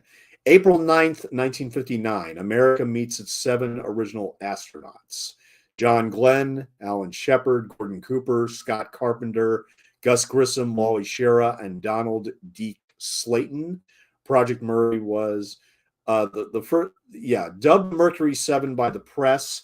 It was the United States' first manned spaceflight program, putting American in orbit around the Earth. Let's see. All the astronauts, with the exception of Slayton, who was grounded because of a previously undiscovered heart condition, flew in Project Mercury. Grissom would be killed in 1967 with 2 other astronauts when a flash fire consumed their capsule during training for the first Apollo mission. And that's it.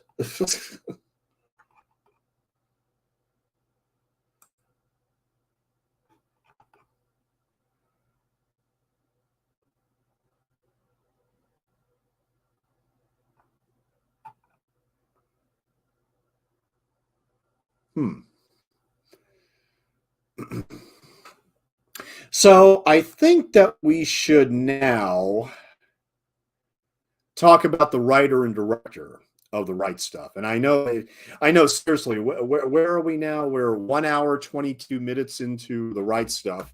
And we're finally going to talk about the writer, director, Philip Kaufman. Because going over his resume, I'm actually surprised at the fact that I actually like several of his movies. I haven't seen all of them, though. And he's had some weird up and down throughout the course of his career. But his first film as a director was for a 1964 film called Goldstein, which featured a number of actors from the Second City comedy troupe in a retelling of the story of Elijah. And it earned praise by filmmakers Jean Renoir, and Francois Truffaut. The former called it the best American film I've seen in 20 years. And it shared the Prix de la Nouvelle critique at the Cannes Film Festival in 1964 with Bertolucci's Before the Revolution. So that was his first film in 1964. In 1967, he directed a movie called Fearless Frank, starring Jon Voight in his film debut, believe it or not. Voight plays a murdered drifter who gets reanimated and turned into a superhero by a scientist. Other notable cast members included the man with the golden arm, author Nelson Algren, as a mobster named Needles, and word jazz vocal artist Ken Nordine as the narrator, credited as the Stranger. And he wrote, produced, and directed that movie with Jon Voight in his very first film. I've not seen it. Interesting. Now, his first studio movie was distributed by Universal Pictures in 1972, called The Great Northfield, Minnesota Raid. And that was a Western film about the James Younger gang. And it was written and directed by Philip Kaufman in a cinema verite style and starring Cliff Robertson.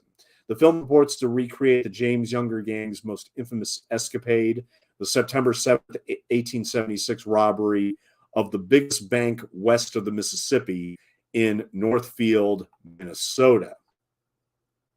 And I don't think it made a lot of money. And the James Younger gang, I think that was also done in a 1979 Walter Hill movie, which the name escapes me. I know it's on the tip of my tongue right now.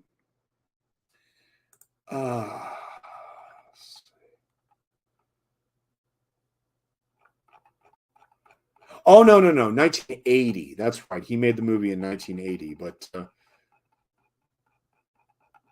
was it The Young Riders or the Young Riders? Yeah, that's right. That's also about the James Younger gang. And it also had Dennis Quaid in it.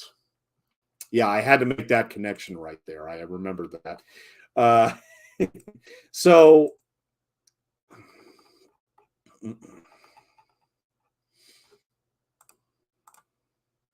after the Great Northfield, Minnesota Raid, Philip Kaufman then did a 1974 film called The White Dawn, which is actually the film that got the producer's attention for Philip Kaufman to do The Right Stuff. Yeah, in 1979, independent producers Robert Chartoff and Irwin Winkler outbid Universal Pictures for the movie rights to Tom Wolfe's book, paying $350,000. They hired William Goldman to write the screenplay. Goldman wrote in his memoirs that his adaptation focused on the astronauts, entirely ignoring Chuck Yeager. Goldman was inspired to accept the job because he wanted to say something patriotic about America in the wake of the Iran hostage crisis. Winkler writes in his memoirs that he was disappointed Goldman's adaptation ignored Yeager. In June of 1980, United Artists agreed to finance the film for up to $20 million, and the producers began looking for a director. Michael Ritchie was originally attached but fell through. Funnily enough, Michael Ritchie also directed the Ladd Company film Divine Madness, which was that Bette Midler concert film. I did a commentary on that last Thursday.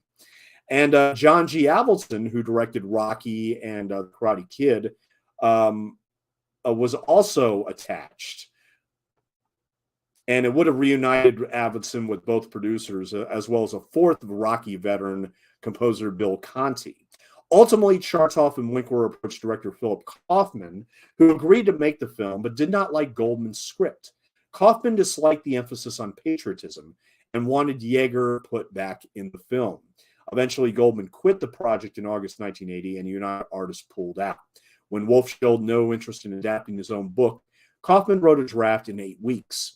His draft restored Yeager to the story because, quote, if you're tracing how the future began, the future in space travel, it began really with Yeager and the world of the test pilots. The astronauts descended from them. After the financial failure of Heaven's Gate, the studio put the Right Stuff in turnaround, and then the Ladd Company stepped in with an estimated $17 million, but eventually that ballooned to $26 million.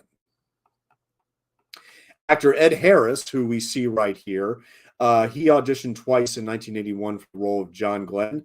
Originally, Kaufman wanted to use a troupe of contortionists to portray the press corps, but settled on the improvisational comedy troupe Fratelli Bologna, known for its sponsorship of St. Stupid's Day in San Francisco. The director created a locust-like chatter to accompany the press corps whenever they appear, which was achieved through a sound combination of, among other things, motorized Nikon cameras and clicking beetles. Most of the film was shot in and around San Francisco between March and October of 1982, with additional filming continuing in January of 83. A waterfront warehouse was transformed into a studio. Location shooting took place primarily at the abandoned Hamilton Air Force Base, north of San Francisco, which was converted into a soundstage for the numerous interior sets.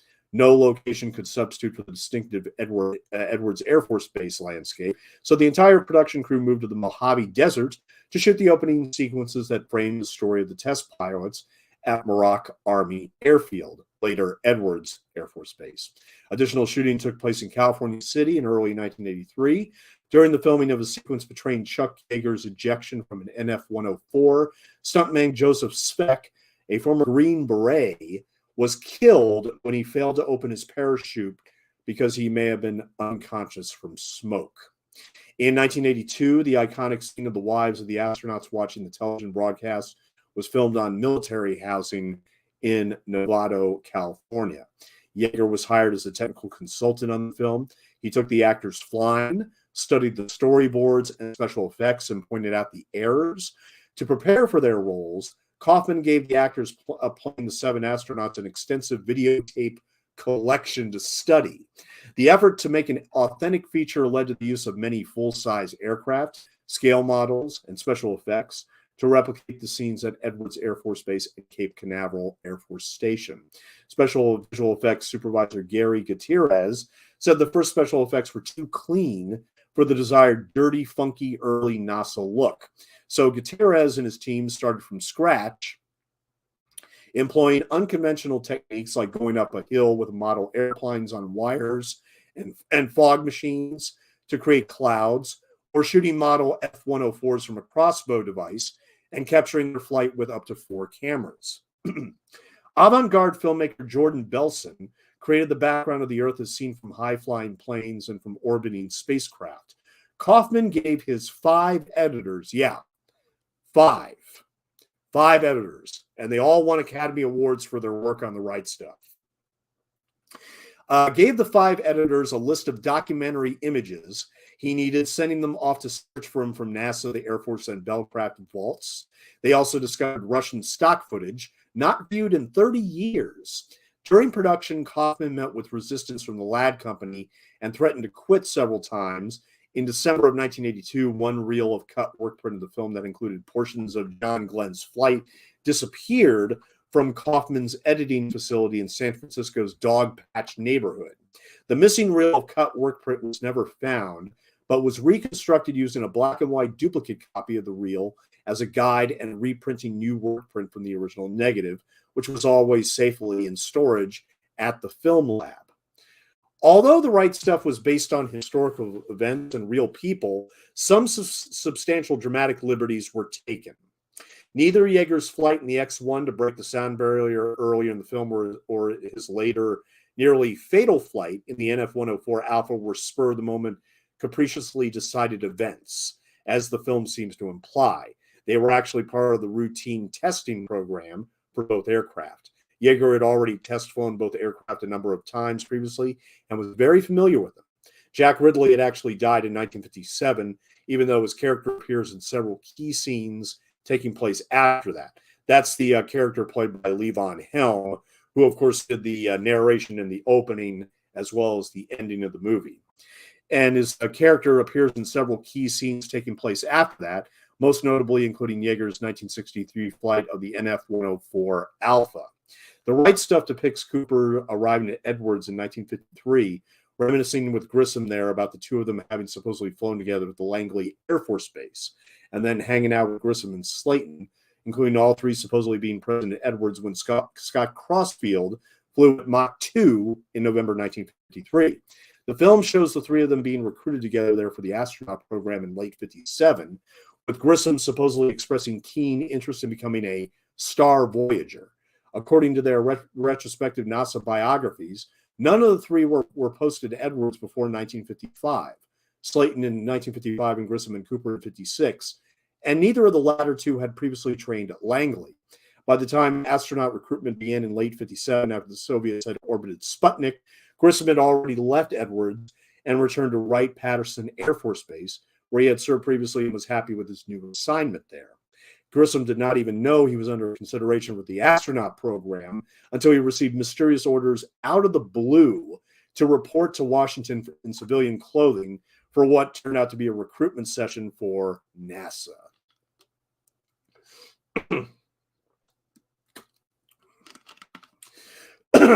Now, the main thing that took a lot of dramatic license, which we'll talk about when the time comes, is the portrayal of Gus Grissom panicking when his Liberty Bell spaceship sank following splashdown. We'll get to that. There's still a lot of talk and a lot of controversy about that. But other notable inaccuracies include early termination of Glen's flight after 3 orbits instead of 7. In reality, the flight was scheduled for at most 3 orbits. The engineers who built the Mercury craft are portrayed as Germans. In reality, they were mostly Americans. A large number of film models were assembled for the production.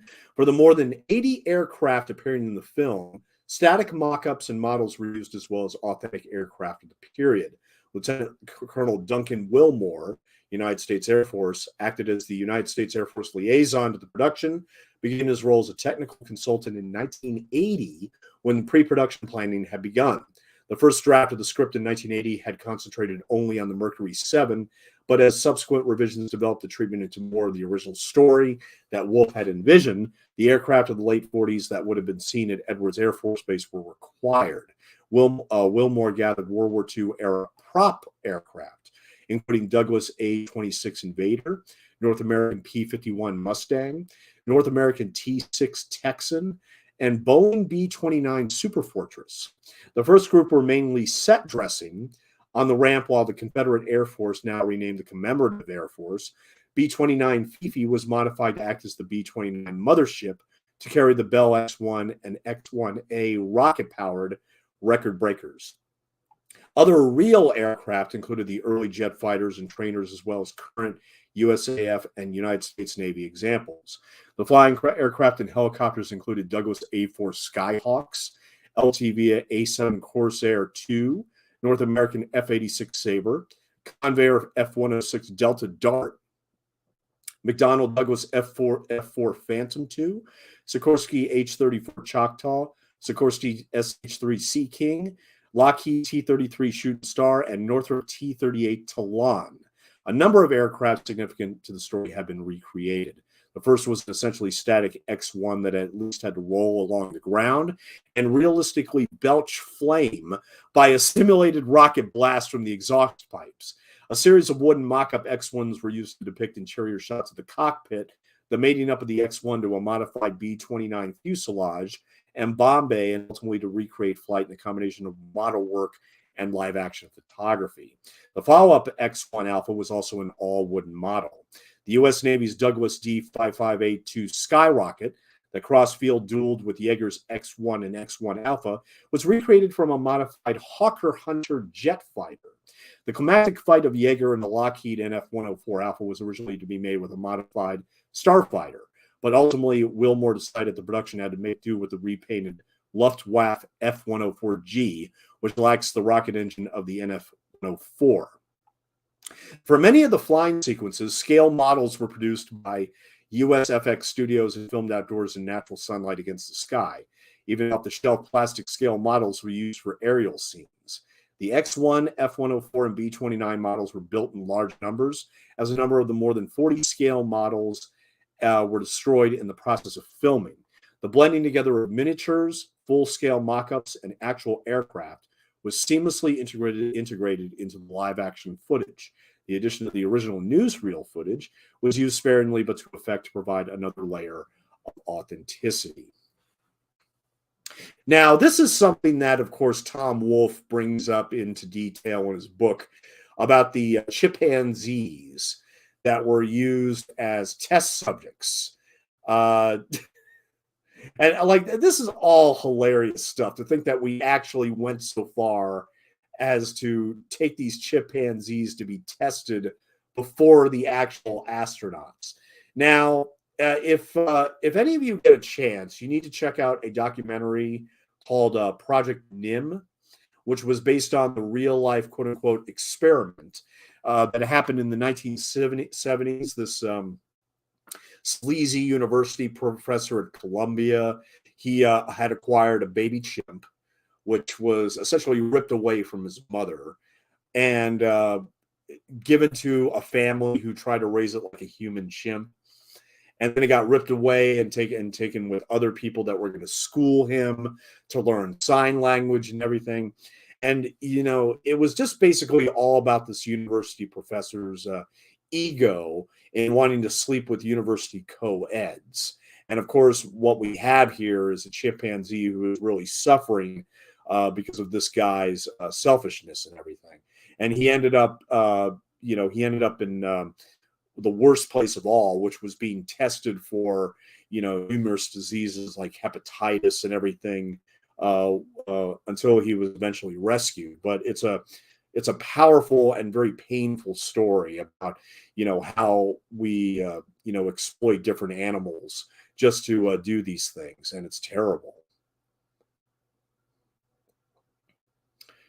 But I mean, there's a lot more in the book when it comes to the chimpanzees, to be perfectly honest. And, it's just hilarious to read.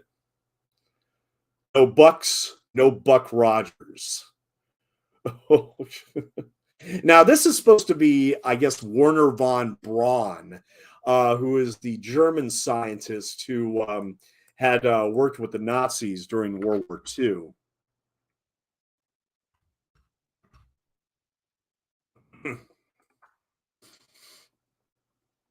Yeah, he was a German-American aerospace engineer and space architect, member of the Nazi Party and Allgemeine SS, as well as the leading figure in the development of rocket technology in Nazi Germany.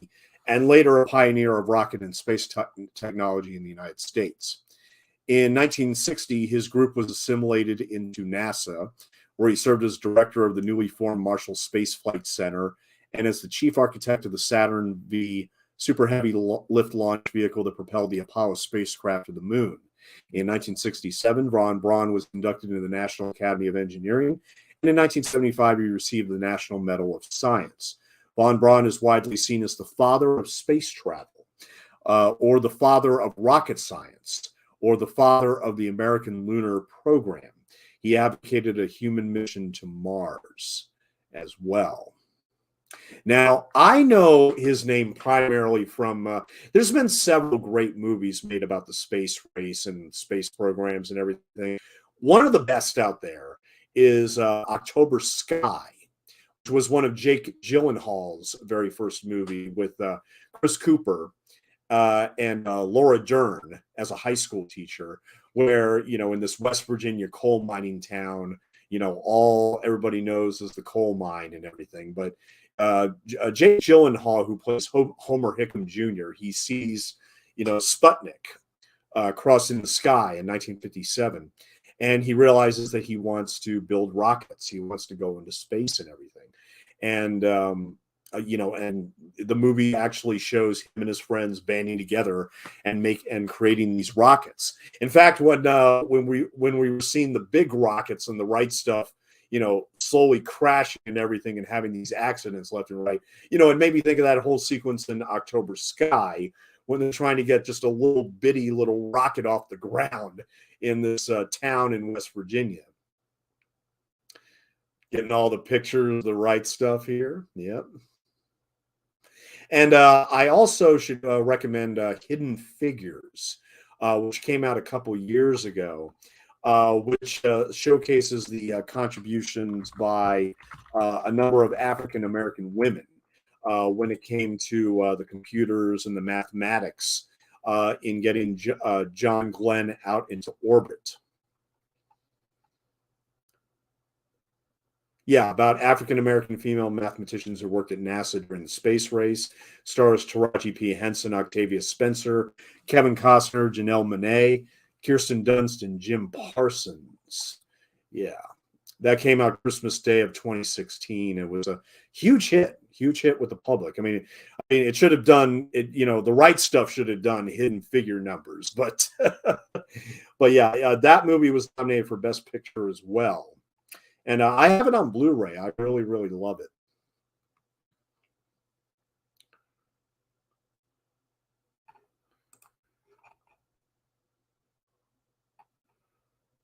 Now, while several of the lead actors, they chose to meet their real-life counterparts, Scott Glenn elected not to meet with Alan Shepard.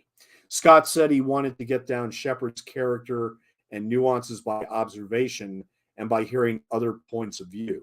After filming the real Alan Shepard wrote writer and director Philip Kaufman and commented on Scott Glenn's spot-on performance, except for not being nearly as good-looking as he was. And in the film, Alan Shepard actually says to his wife, Louise, I'm going to the moon. I swear to God, I'm on my way.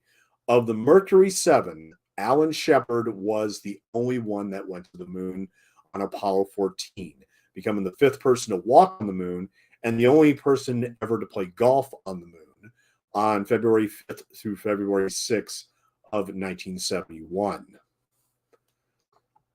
Oh, and yeah, we had that failure montage earlier. Well, the failure montage ended with a rocket that goes nowhere and just lets out a humorous pop. That is the Mercury Redstone launch failure, also known as the 4-inch flight. Due to a cabling error, the umbilical separated in the wrong order, leading to an electrical fault that shut down the engine. The rocket then dutifully followed the correct procedure for a premature engine shutdown. 1, it released the escape power that took off. 2, it deployed the drogue chute for the recovery parachute. That is the pop seen in the film. 3, when not sensing any load on the main parachute, the rocket assumed the main parachute had failed and deployed the reserve. This left the rocket in a precarious condition, unanchored, fueled with armed pyrotechnics, and with a parachute hanging down the side that if the wind caught it, could have toppled the rocket. Flight director Chris Kraft made the call to just let the rocket sit until the next day when the batteries had drained and the liquid oxygen had boiled off. The rocket was recovered, and although it was in a good condition, it never flew again. MR1 was eventually put on display at the Space Orientation Center of Marshall Space Flight Center. All right, let's do a timestamp real quick right here. We are 1 hour and 45 minutes and 30 seconds into the right stuff. 1:45:30. So we have about an hour and a half to go. All right. We have about an hour and a half to go. That sounds good.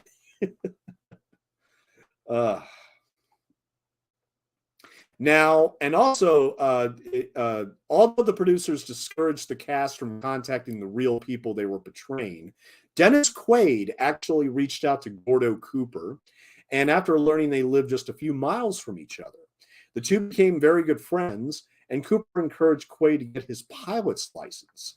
In fact, during the commentary, the scene-specific commentary on the Blu-ray,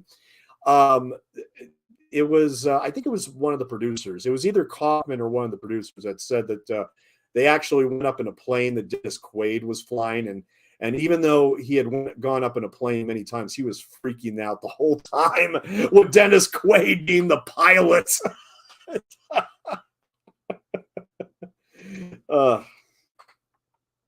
When the astronauts are inspecting the space capsule or the spacecraft with Werner von Braun and his team, Gus Grissom is quite insistent that the hatch have explosive bolts.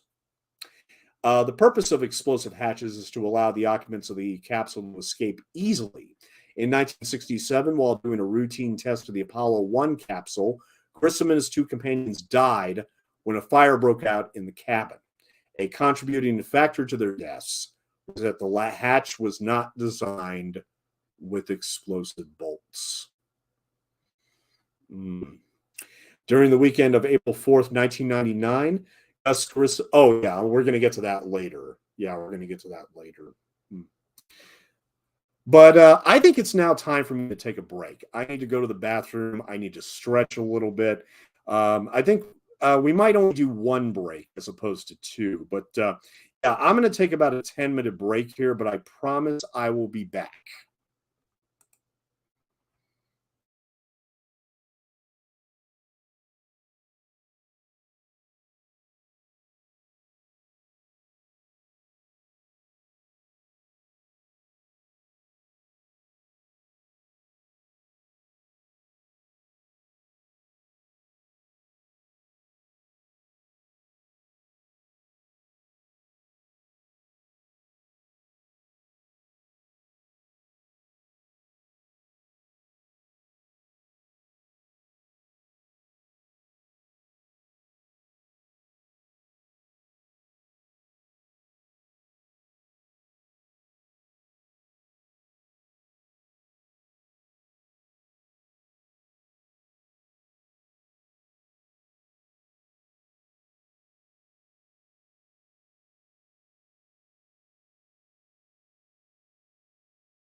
Yeah.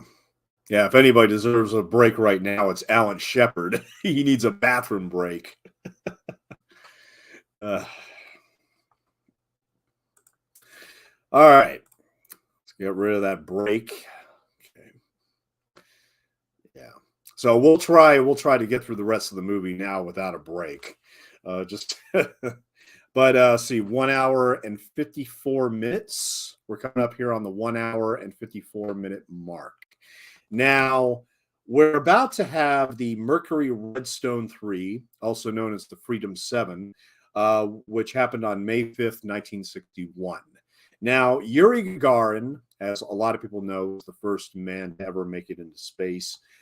First cruise space flight reached out low Earth orbit, flew around the Earth only one time on the Vostok 1 on April 12th, 1961. It was the first space flight of the Vostok program and the first human orbital space flight in history. The Vostok 3K Alpha space capsule was launched from Baikonur Cosmodrome on April 12th, 1961, with Soviet cosmonaut Yuri Gagarin on board, making him the first human to reach orbital velocity around the Earth and complete a full orbit around the Earth. The orbital spaceflight consisted of a single orbit around the Earth, which skimmed the upper atmosphere at 169 kilometers, or 91 nautical miles, at its lowest point. The flight took 108 minutes from launch to landing. Gagarin parachuted to the ground separately from his capsule after ejection at 7 kilometers or 23,000 feet altitude. Now, but the Freedom 7, which is what Alan Shepard is on, the Mercury Redstone 3, it did not reach Earth orbit. The maximum altitude was 187 kilometers. It was the first United States human space flight on May 5th, 1961, first crewed flight of Project Mercury. The project had the ultimate objective of putting an astronaut into orbit around the Earth and returning him safely. Shepard's mission was a 15-minute suborbital flight, but the primary objective was demonstrating his ability to withstand the high G-forces of launch and atmospheric re-entry. Shepard named his space capsule the Freedom 7, setting a precedent for the remaining 6 Mercury astronauts, naming their spacecraft. The number 7 was included in all the crewed Mercury spacecraft names to honor NASA's first group of 7 astronauts. His spacecraft reached an altitude of 101.2 nautical miles and traveled a downrange distance of 263.1 nautical miles. It was the 4th Mercury flight launched with the Mercury Redstone launch vehicle from Cape Canaveral, Florida, close to the Atlantic Ocean.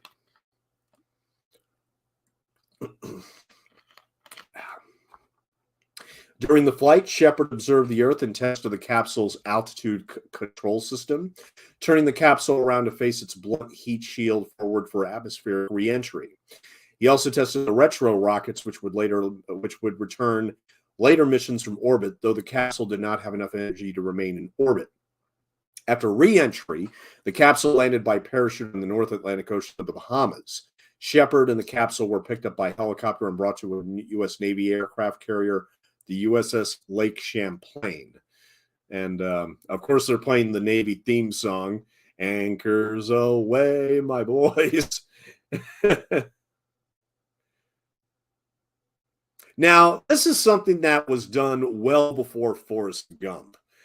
Integrating, real footage of John F. Kennedy, who at that time had been gone for 20 years, assassinated, and incorporating it with contemporary footage with Scott Glenn and the rest of the astronauts. And, it works just as well here as it did in Forrest Gump like 9 years later or 10 years later. No, actually, it was 11 years later, 1994. Yeah. Mm-hmm. And they're all wives again. I think we talked about all the wives already. I could be wrong. We talked about Barbara Hershey. We talked about Veronica Cartwright. We talked about Pamela Reed, who plays Trudy Cooper. So I guess that just leaves Mary Jo Deschanel, who plays Annie Glen, John Glenn's wife, who, of course, has a speech impediment. Mary Jo Deschanel is still with us. She's 77 years old. And she also is known for her role on Twin Peaks as Eileen Hayward. Mm-hmm. Her first television gigs were for Run for Your Life and High Chaparral, and then 1968 she made her debut in a movie called The Wild Racers. She also did Twin Peaks Fire Walk with Me, The Patriot from 2000, Breach from 2007, Ruby Sparks, where she played a female professor. That was a lovely little gem that was written and directed by Zoe Kazan, which I really enjoyed that one. And the last thing that she did was an episode of Criminal Minds in 2007.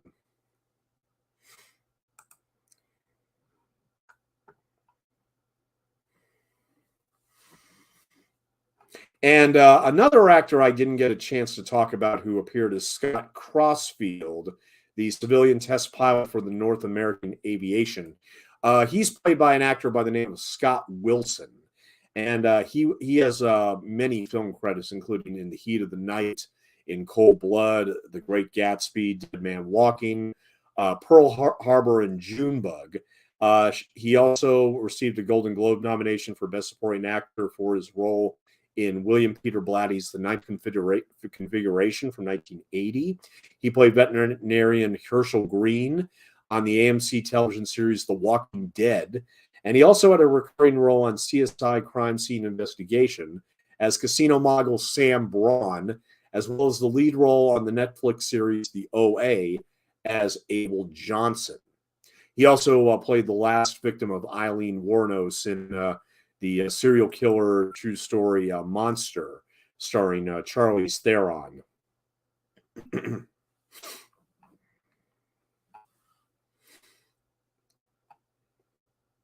In the bar scene before Gus Grissom's flight, Deke Slayton is underwater swimming with some girls.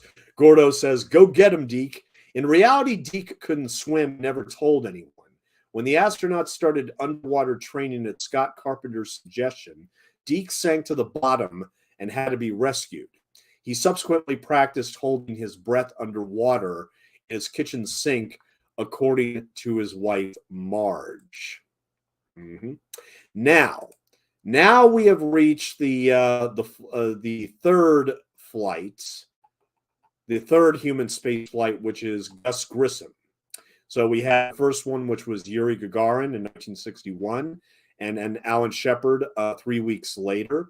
And then in July of 1961, Gus Grissom, second American crewed spaceflight, but did not reach Earth orbit, maximum altitude 190 kilometers, only 3 more than his colleague Alan Shepard. But this one was distinguished by something unusual that happened, because it is generally believed that Gus Grissom was not at fault in the real-life hatch-blowing incident on the Liberty Bell 7 capsule. Kickback from the manual activation switch caused a telltale bruise to form on the hand activating it, and Grissom never developed the bruise. Wally Schirra, played by Lance Henriksen in the movie, at the end of his Mercury 8 spaceflight deliberately activated his own hatch to demonstrate how the bruise formed and exonerate his comrade. The most likely explanation for Grissom's hatch blowing is that the external release lanyard came loose as it was the only one held in place with a single screw. A design that was changed to be more secure for subsequent flights. NASA apparently believed in Grissom's innocence as well, as he remained in a prime rotation spot for subsequent Gemini and Apollo flights. There is also significant belief among astronauts of the time that had he not been killed in the Apollo 1 fire, Grissom would have been the first man to walk on the moon.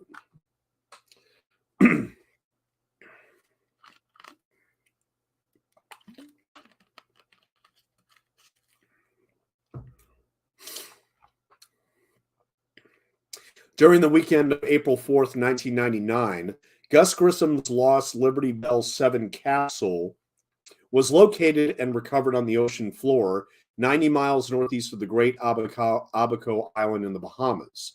It underwent a restoration and went on a national tour before being placed in a permanent exhibit at the Cosmosphere, a space museum in Hutchinson, Kansas. The hatch, which many thought would have proved or disproved Grissom's contention that it blew open on its own, has not been recovered. Inside the capsule, the restorers found a large number of mercury dimes that Grissom had brought along as souvenirs. During the bar scene before Grissom's flight, 2 rolls of dimes can be seen on the bar. Mm-hmm.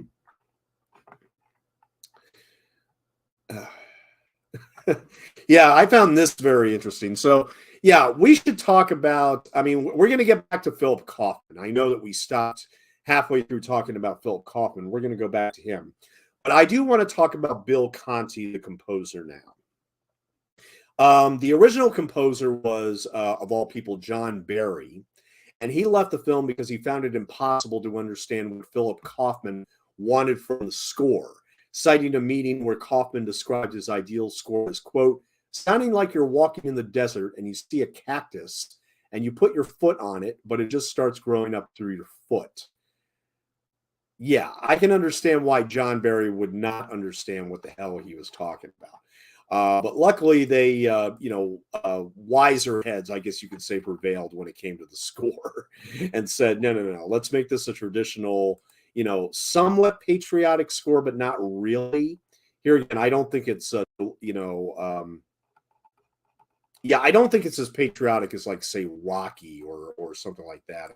Not like those traditional inspirational scores. I mean, I really love his score for Private Benjamin. Which does have a patriotic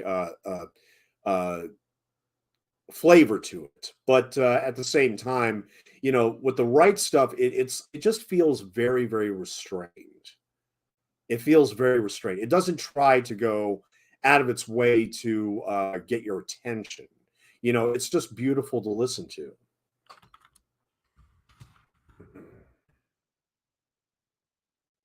But Bill Conti, he's still with us. He was born in 1942. And some of his first scores,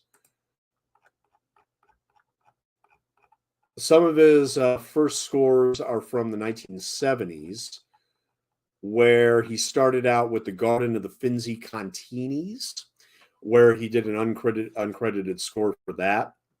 Then he did Kill Me If You Can and The Matter of Karen Ann Quinlan. He did the Cher special. And his first big movie was actually Paradise Alley with Sylvester Stallone. And then Fist. He also did Fist as well. The Big Fix with Richard Dreyfuss. Rocky II. He did the music for Rocky and Rocky II.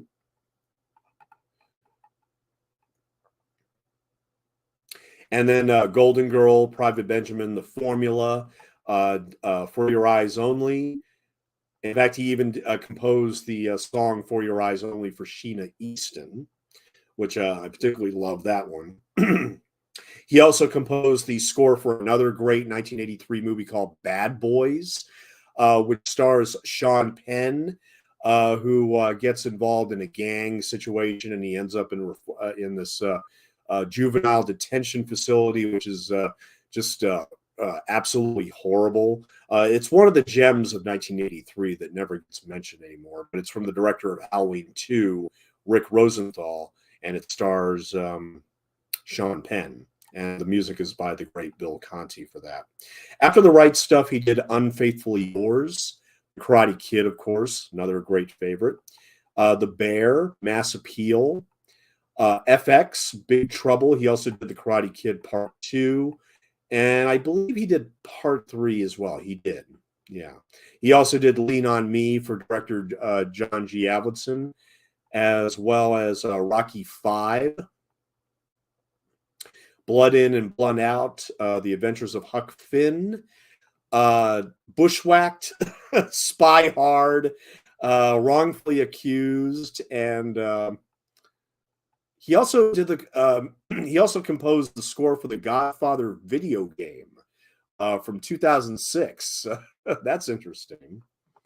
That's absolutely interesting. But yeah, I mean, I love the Rocky score and the Karate Kid score, and I love the score for The Right Stuff as well, and Private Benjamin. Yeah, I love all four of those scores. Now, let's see. So now let's talk about the 1983 Oscar race. Let's now talk about the Oscar race in 1983 because I think we need to get an idea of what exactly happened. Because a lot of people think that Right Stuff should have won Best Picture in '83. Instead, it went to Terms of Endearment, which is a film I've always liked. I mean, it's a film I've always found funny, and it's a film I've always found very, very touching. Now,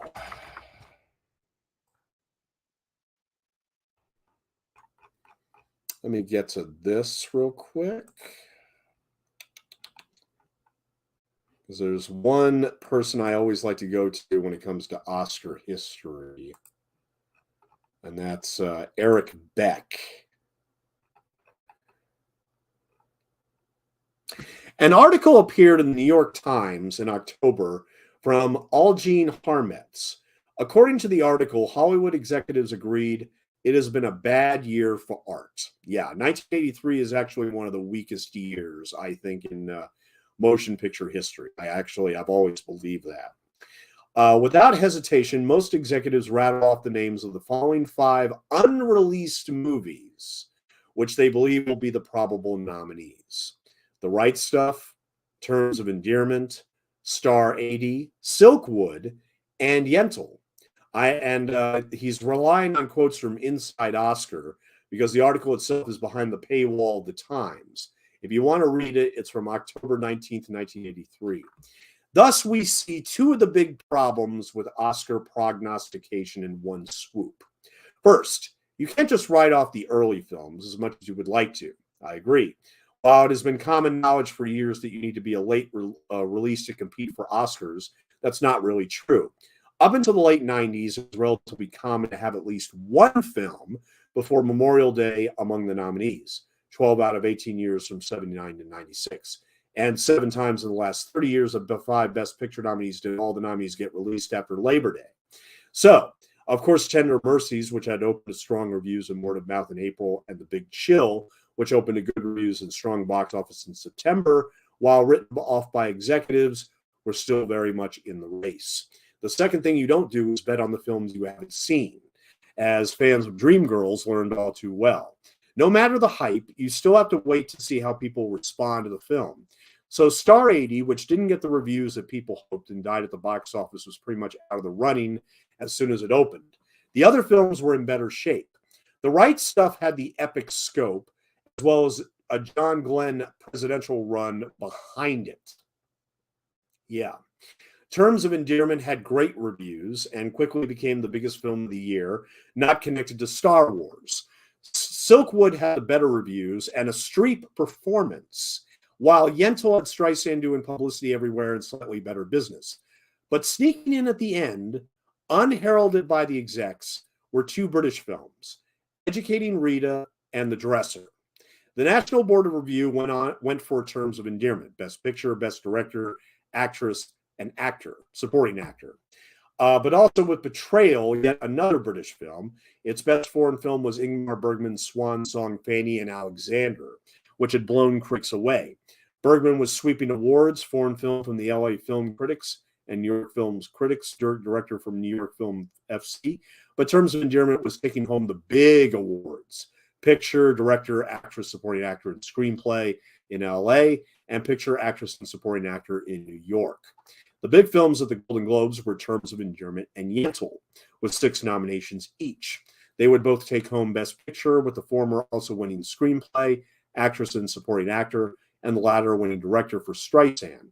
But the Globes didn't really solve the riddle of who would get nominated other than Star 80 being out, which only got an Oscar nomination, an actor nomination.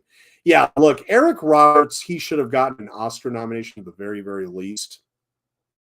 But as I mentioned during my Star 80 commentary, but Star 80 was also another Lad Company release, by the way. Um, yeah, Star 80, it should have gotten at the very least Eric Roberts for Best Actor. But unfortunately, because he played such a scumbag, and because people were so turned off by the person he was playing, he didn't get the nomination. In fact, the film didn't get any nominations, which for a Bob Fosse film was kind of unheard of at that time. But the other contenders were The Right Stuff, The Big Chill, Silkwood, and Tender Mercies were all nominated for Best Picture. It was left to the Directors Guild to finally pare the films down.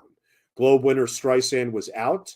In the race were James L. Brooks' Terms of Endearment, Lawrence Kasdan's Big Chill, Bruce Beresford's Tender Mercies, Philip Kaufman's The Right Stuff, and Bergman in all the films, but Bergman were in the Writers Guild's race, along with Silkwood. If they weren't certain what was going to win before the nominations ended all suspense. Terms of Endearment had 11. Terms of Endearment had 11 nominations, 3 more than any other film, a margin that hadn't been achieved since 1968. In second place was The Right Stuff with 8, followed by Fanny and Alexander with 6. But Kaufman was out, and while Bergman was nominated twice, Fanny itself wasn't in the Best Picture race. The fact that the only other 2 films besides Terms with Picture Director noms were The Dresser and Tender Mercies, and they combined for 1 fewer nomination than Terms got on its own. The Big Chill was the final picture nominee, but only scored 3 nominations, and Yentl only managed 5, all in the technical categories except for supporting actress. Then James L. Brooks won both the Directors Guild and the Writers Guild, and the only question left was how many Oscars it would win. The answer turned out to be 5. It wouldn't win any technical awards, but would win all the major awards that it could. Both of the ones that lost, actress and supporting actor, were to other performances also from the film. Cliff, wonderful to see you, sir. William Russ had a part in this movie. He later go on to play father on the 90s TV series Boy Meets World. Oh, yeah. I saw his name in the cast list here. He plays Slick Goodlin. Yeah, he plays Slick Goodlin, yeah. And he was also on Boy Meets World, and he also appeared in Wise Guy and The Young and the Restless. And another film he made was actually American History X from 1998. Very powerful film with Edward Norton.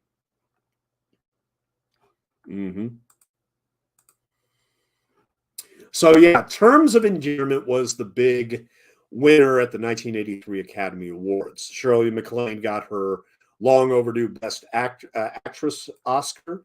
Deborah Winger was nominated again after An Officer and a Gentleman, but did not win this time. And, of course, it had Jack Nicholson winning his second Oscar, and Jeff Daniels and John Lithgow. Now, I've always loved Terms of Endearment. I think it's a very moving, very satisfying family drama. It gets depressing at the end, even though, the filmmakers claim on the commentary that they just wanted to make a comedy, and they didn't think about it as being a tragedy, despite the ending.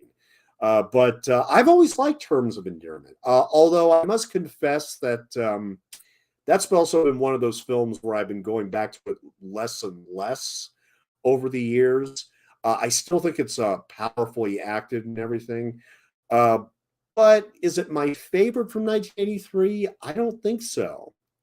It's amazing because, okay, so let's talk about the Ladd Company in 1983, because, Blade Runner didn't do very well when that was released in 82. Night Shift was a kind of success. It was actually a bigger success than Blade Runner, believe it or not. But then you had 5 Days, One Summer and Love Child, which both, they made no money, they bombed and everything. And then you have 1983. The Ladd Company had to have a movie that made money, or else they were going to be in real trouble.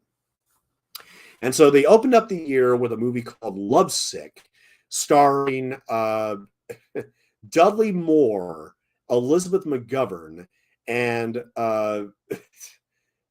Alec Guinness, of all people, playing a version of Sigmund Freud, and he's coaching Dudley Moore, a psychiatrist, if he should get in a relationship with the much younger Elizabeth McGovern. and it was written and directed by Marshall Brickman. Excuse me, not Paul Brickman. That's risky business. Marshall Brickman, and it's the only one of the four films from 1983 that the Ladd Company produced that I don't like. In fact, there was only one thing I liked about Lovesick, and that was David Strathairn's second performance on film. But for some reason, oddly enough, Lovesick has more views of most commentaries that I've done on my channel. I mean, it's got over 10,000 views. Why that is, I have no idea. Okay. But yeah, there was Lovesick. Then there was Star 80 at the end of the year. I think Star 80 is an excellent movie. Yes, here again, it's also very, very depressing.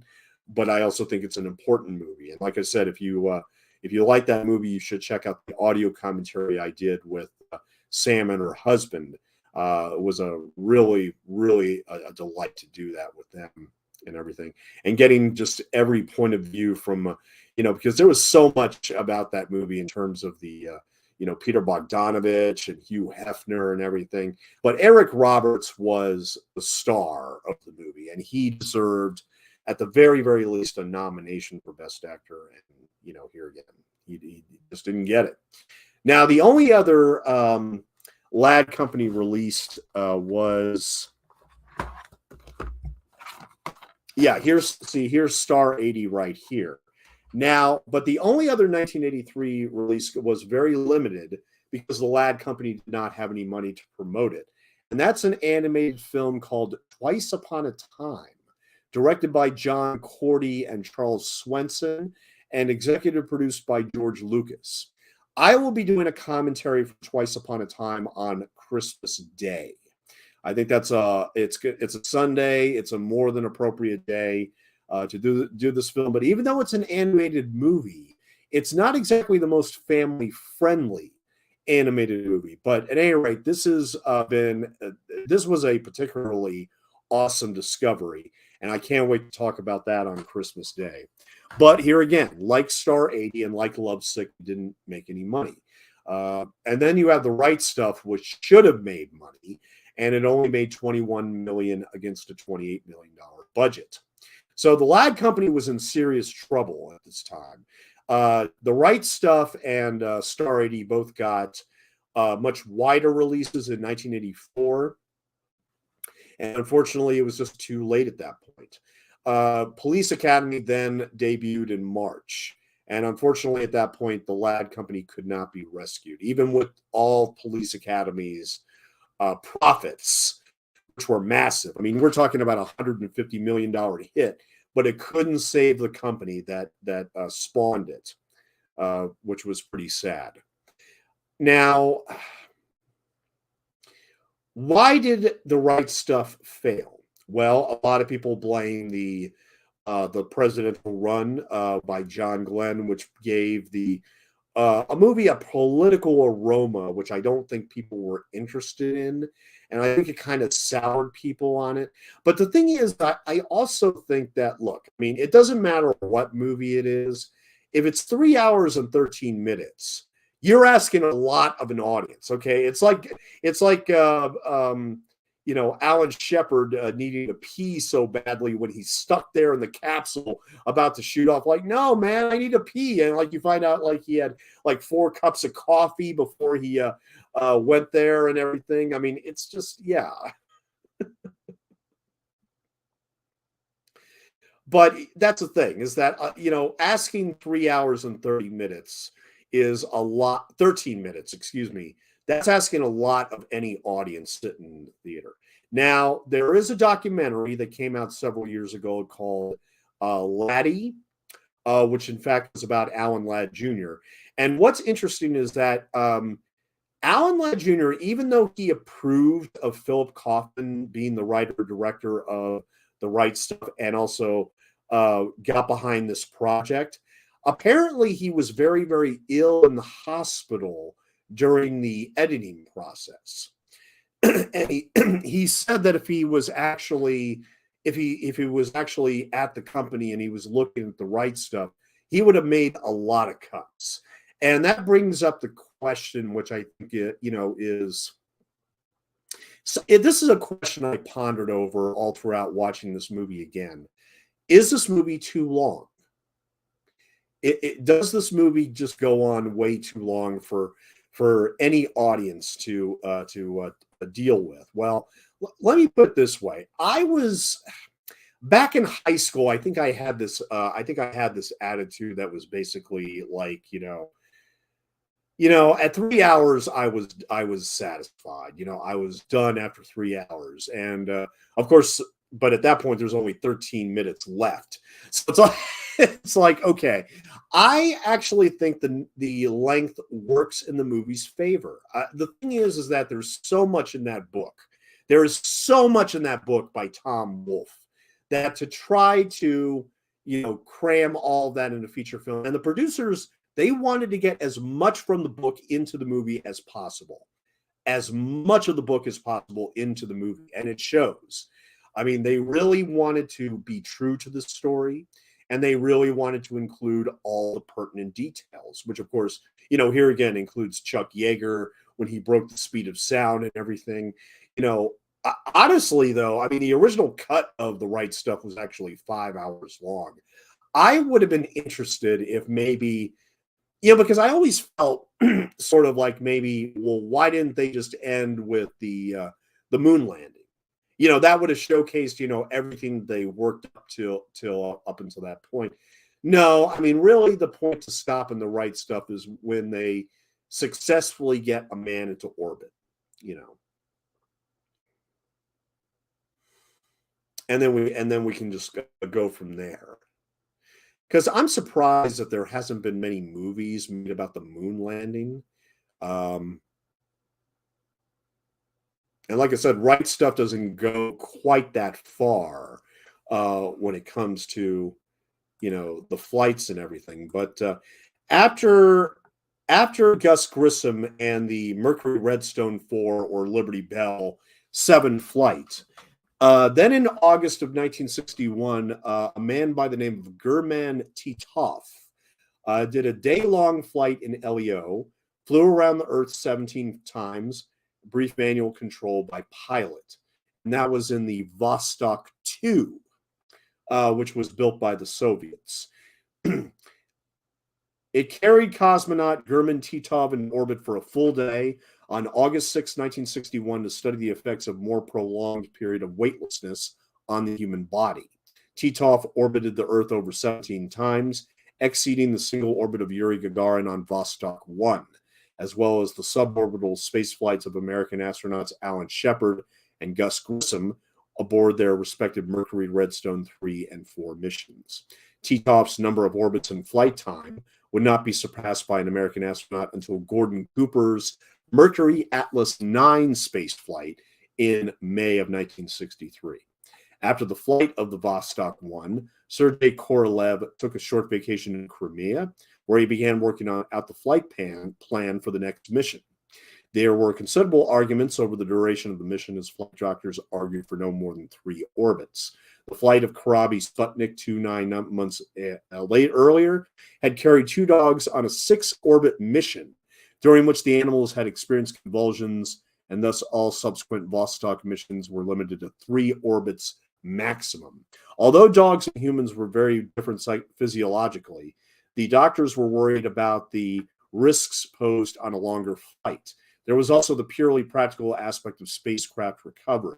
If Vostok 2 flew 3 orbits, re-entry and landing would take place in the wide-open steppes of southern Russia, the landing site moving steadily further west with each orbit.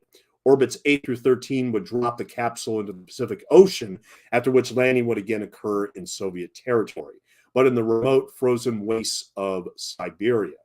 Thus, it was necessary to spend a full 24 hours in space before it would be once again possible to land in the prime recovery area in southern Russia, but minimize risks and the cosmonaut posed by prolonged weightlessness. Hey, Dan, always great to see you, sir. Glad to see you come in. Let's do a timestamp real quick right here. We are 2 hours and 28 minutes. 2 hours and 28 minutes into The Right Stuff. So we're getting there. We're getting there. We have about 44 minutes left to go. I'm actually going to make it. I'm actually going to make it.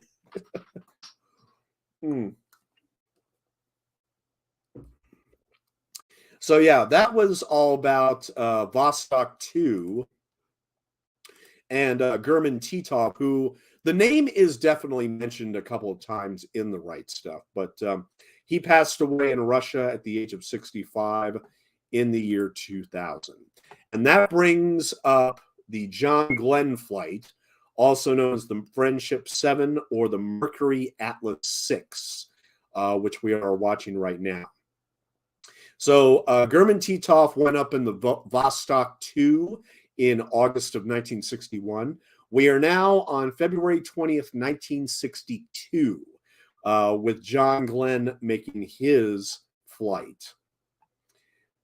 It was the fifth human space flight, carried to orbit by an Atlas LV-3B launch vehicle lifting off from Launch Complex 14 at Cape Canaveral, Florida. After 3 orbits, the spacecraft re-entered the Earth's atmosphere, splashed down in the North Atlantic Ocean, and was safely taken aboard the USS Noah. Total mission flight time was 4 hours, 55 minutes, and 23 seconds.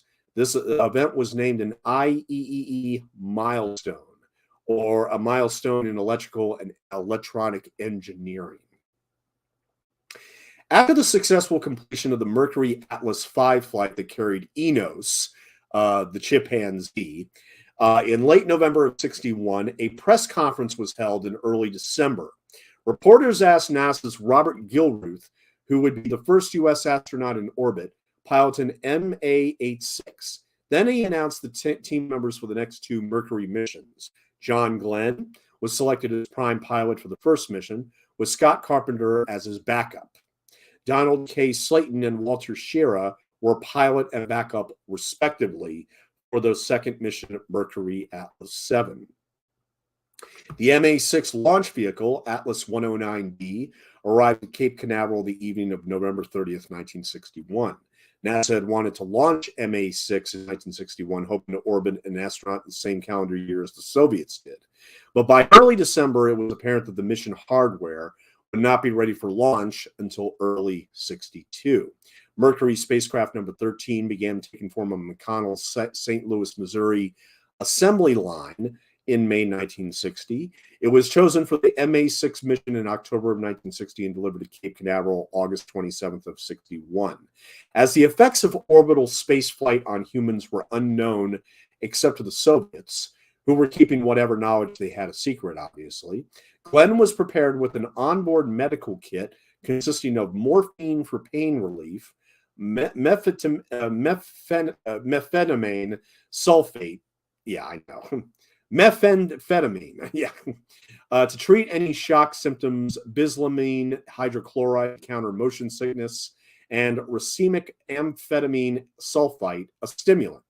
A survival kit was also placed on board to assist Glenn while waiting for recovery after splashdown, including desalter kits, dye marker, distress signal, signal mirrors, signal whistle, first aid kits, shark chaser, a PK-2 raft, survival rations, matches, and a radio transceiver.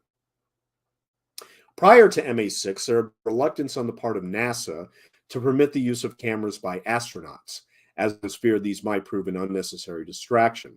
Glenn, however, was successful in persuading NASA that he should be allowed to take one on the mission, and a Minolta Hi-Matic 35mm camera, which he purchased himself at a local drugstore, duly made the trip into orbit. This was modified to be used with pressure suit gloves, although changing the film in a weightless environment proved a difficult operation, and during the flight, Glenn knocked a film canister, which then floated away, ending up behind the instrument panel. The launch date was first announced as January 16th of 62, then postponed to January 20th because of problems with the Atlas rocket fuel tanks. The launch then slipped day by day to January 27th to unfavorable winter weather. The launch then was on that day, Glenn was on board Mercury 6 and ready to launch. When at T-29 minutes, the flight crew called off the launch because of thick clouds that would have made it impossible to photograph or film the launch vehicle after the first 20 seconds of the mission. The inability of launch crews to film the failed Mercury Atlas 1 launch 16 months earlier had proven the importance of flying only in clear skies.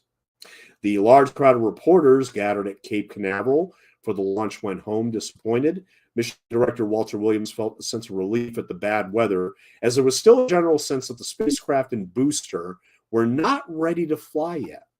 NASA informed the anxious public that the mission would take time to get ready, since crewed launches required a high degree of preparation and safety standards. The launch was postponed until February 1st, but when technicians began to fuel the Atlas on January 30th, they discovered a fuel leak had soaked an internal insulation blanket between RP-1 and LOX tanks. This caused a 2-week delay while necessary repairs were made. On February 14th, the launch was again postponed due to weather, which started to break on February 18th, and it appeared that February 20th would be a favorable day to attempt the launch. Glen boarded the Friendship 7 spacecraft at 11:03 on February 20th, following an hour-and-a-half delay to replace a faulty component in the Atlas guidance system. The hatch was bolted in place at 12:10.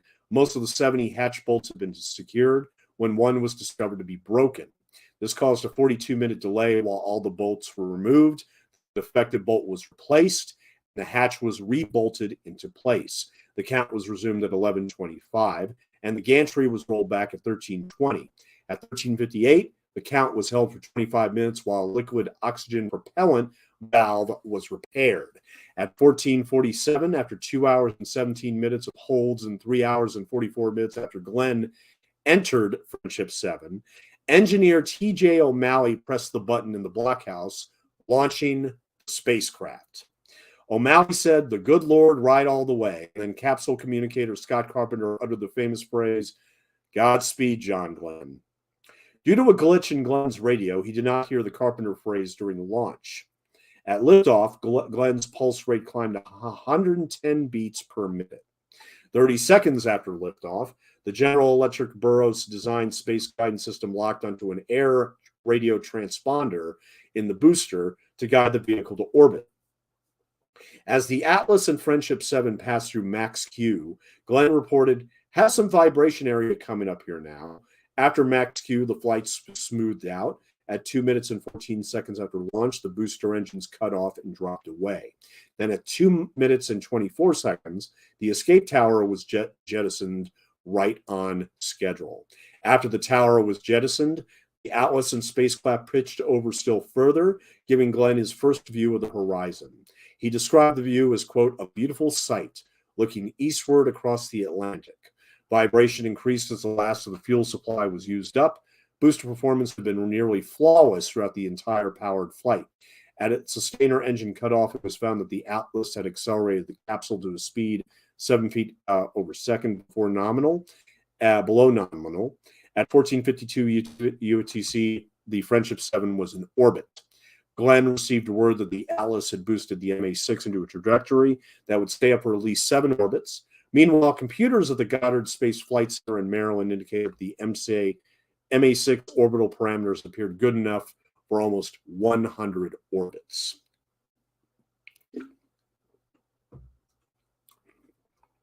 When the Posy-grade rockets fired and separated the capsule from the booster, the 5-second rate damping operation started 2.5 seconds late. This caused a substantial roll error as the capsule began its turnaround. The automatic altitude control system took 38 seconds to place Friendship 7 into its proper orbital attitude. The turnaround maneuver used 5.4 pounds of fuel for a total supply of 60.4 pounds for automatic and 24.4 pounds for manual control system. The spacecraft then settled into orbital flight with a velocity of 17,544 miles per hour. Friendship 7 began its first orbit with all systems go. It crossed the Atlantic and passed over the Canary Islands. Controllers there reported all capsule systems in perfect working order. Looking at the African coastline and later the interior over Kano, Nigeria, Glen told the tracking station team that he could not see a dust storm. that he could see a dust storm. Kano flight communicators replied that the winds had been quite heavy for the past week. Over Kano, Glen took control of the spacecraft and started a major yaw adjustment. He allowed the spacecraft to continue the yaw maneuver until it was facing into its flight path. Glen noticed that the altitude indicators disagreed with what he observed was the true spacecraft attitude. Even with the incorrect instrument readouts, he was pleased to be facing forward instead of backward on his orbital path. Over the Indian Ocean, Glen observed his first sunset from orbit. He described the moment of twilight as beautiful. The sky in place was very black, he said, with a thin band of blue along the horizon. He said the sun set fast, but not as quickly as he had expected. For 5 to 6 minutes, there was a slow reduction in light intensity. Brilliant orange and blue layers spread out 45 to 60 degrees on either side of the sun, tapering gradually toward the horizon. Clouds prevented him from seeing a mortar flare fired by the Indian Ocean tracking ship as part of a pilot observation experiment. As Friendship 7 crossed Cape Canaveral at the start of its second orbit, Flight Systems Controller Dan Arabian noticed that Segment 51, a sensor providing data on the spacecraft landing system, was given a strange reading. According to the reading, the heat shield and landing bag were no longer locked in position. If this were the case, the heat shield was only being held against the spacecraft by the straps of the retro package. Mercury Control ordered all tracking sites to monitor Segment 51 closely and advised Glen that the landing bag deploy switch would be in the off position. Glen was not immediately aware of the problem, but he became suspicious when the site after site attack asked him to make sure the landing bag deploy switch was off. Meanwhile, Friendship 7 was crossing the Atlantic for the second time. Glen was busy manually keeping the spacecraft attitude correct and also trying to accomplish as many of the flight plan tasks as he could. Crossing over the Canary Islands, Glen observed that the fireflies outside the spacecraft had no connection with gas from the reaction control jets. His suit temperature felt too warm, but he did not take time to adjust it. The Kano, Nigeria, and Zanzibar sites suddenly noticed a 12% drop in the spacecraft's secondary oxygen supply. During his second pass over the Indian Ocean, Glen found that the Indian Ocean tracking ship was in heavy weather. The tracking station had planned to release balloons for a pilot observation experiment. Instead, the ship fired star-shelled parachute flares as Friendship 7 passed overhead. Glen was able to observe the flashes of lightning from storms in the area, but was unable to see the flares. The temperature in Glen's spacesuit was too warm. It had been since be passed over the Canary Islands early in the second orbit. As he crossed the Indian Ocean, he tried to adjust the suit temperature. As he approached Woomera, Australia, a signal light came on warning him of excess cabin humidity. For the rest of the flight, Glen had to carefully balance suit cooling against the cabin humidity. While he was still over Australia, another warning light came on, indicating that the fuel supply for the automatic control system was down to 62%. Mercury Control recommended that Glen let the spacecraft attitude drift to conserve fuel. There were no more problems for Friendship 7 during the remainder of the second orbit. Glen continued to manually control the spacecraft attitude, not allowing it to drift too far out of alignment. In doing so, he consumed more fuel than a functioning automatic system would have used. Fuel consumption was 6 pounds, the automatic tank, and 11.8 pounds from the manual tank during the second orbit. This amounted to almost 30% of the total fuel supply. On the third orbit of Friendship 7, the Indian Ocean tracking ship did not attempt to launch any objects for pilot observation experiments, as the cloud coverage was still too thick. When the spacecraft came across Australia for the third time, Glen joked with Cooper at the Mulcahy tracking station. Glen asked Cooper to notify the General Shoup, commandant of the Marine Corps, that 3 orbits should meet the minimum monthly requirement of 4 hours of flying time. He also asked to be certified as eligible for his regular flight pay. Now, so the re-entry. During Glen's orbits, Mercury Control had been monitoring the problem with Segment 51. The Hawaiian tracking station asked Glen to toggle the landing bag deploy switch into the automatic position. If a light came on, re-entry should take place while retaining the retro pack. Given the earlier questions about the landing bag switch, Glen realized the controllers must have found a possible problem with a loose heat shield. The test was run, but no light appeared. Glen also reported there were no bumping noises during spacecraft maneuvers. Mercury Control was still undecided on the course of action to take. Some controllers thought the retro rocket pack should be jettisoned after retrofire, while other controllers thought the retro pack should be retained as added reassurance that the heat shield would stay in place. Mission Director Walter C. Williams decided to keep the retro pack in place during reentry, overruling Flight Director Chris Kraft. Walter Schirra, the California communicator at Point Arguello, relayed the instructions to Glen. The retro pack should be retained until the spacecraft was over the Texas tracking station. After the mission was over, the Segment 51 warning light problem was later determined to be a faulty sensor switch, meaning that the heat shield and landing bag were in fact secure during reentry. Glen was now preparing for retaining the retro package meant he would have to retract the periscope manually. He would also have to activate the 0.05G sequence by pushing the override switch. Friendship 7 neared the California coast. It had been 4 hours and 33 minutes since launch. The spacecraft was maneuvered into retro fire attitude and the first retro rocket fired. Roger, retros are firing. Are they ever? It feels like I'm going back toward Hawaii, Glen radioed. The second and the third retros fired at 5-second intervals. Spacecraft attitude was steady during retrofire. 6 minutes after retrofire, Glen maneuvered the spacecraft into a 14-degree nose-up pitch attitude for reentry.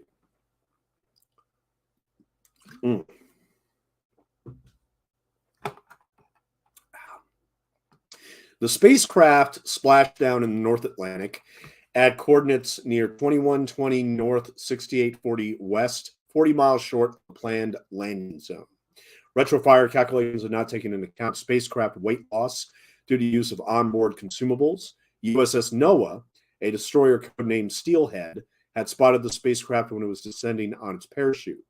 The destroyer was about 6 miles away when it radioed Glen that it would reach him shortly. Noah came alongside Friendship 7 17 minutes later. One crewman cleared the spacecraft antenna and another crewman attached a line to hoist Friendship 7 aboard. After being pulled from the water, the spacecraft bumped against the side of the destroyer. Once Friendship 7 was on the deck, Glen intended to leave the capsule through the upper hatch, but it was too hot in the spacecraft, and Glen decided to blow the side hatch instead. He told the ship's crew to stand clear and hit the hatch detonator plunger with the back of his hand. The detonator plunger recoiled and slightly cut the astronaut's knuckles through his glove. With a loud bang, the hatch was off. Harry Beale, the first U.S. Navy SEAL, pulled Glen out of Friendship 7. A smiling Glen got out of Friendship 7 and stood on the deck of Noah. His first words were, "It was hot in there." The astronaut and spacecraft came through the mission in good shape. After the return of Friendship 7, NASA announced on April 19th, 1962, the spacecraft would be lent to the United States Information Agency for a world tour. The tour included more than 20 stops, becoming known as the fourth orbit of Friendship 7. And you can look at the Friendship 7, which is currently on display at the Stephen F. Udvar Hazy Center at the National Air and Space Museum in Chantilly, Virginia. I have been there before. I love going to the National Air and Space Museums in Washington, D.C. growing up, because I grew up around D.C., so, All right, so we are 2 hours and 47 minutes. We're 2 hours and 47 minutes into the right stuff, which means we have approximately 26 minutes left to go. We got 26 minutes left to go for the right stuff. Now, there's a few other things that need to be discussed here. Let's see.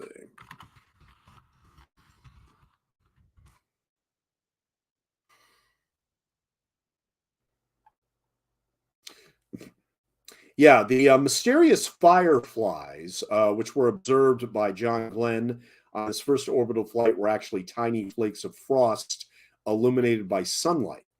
As the spacecraft orbited into darkness behind the Earth, The sub-zero temperatures cause condensation on its skin to freeze. When warmed by the sun on the other side of the orbit, the temperature change caused some of his frost layer to break free and to be illuminated by the sun. This was confirmed by astronaut Scott Carpenter on the next Mercury flight when he banged on the craft's side, causing more of the flakes to break free and become visible.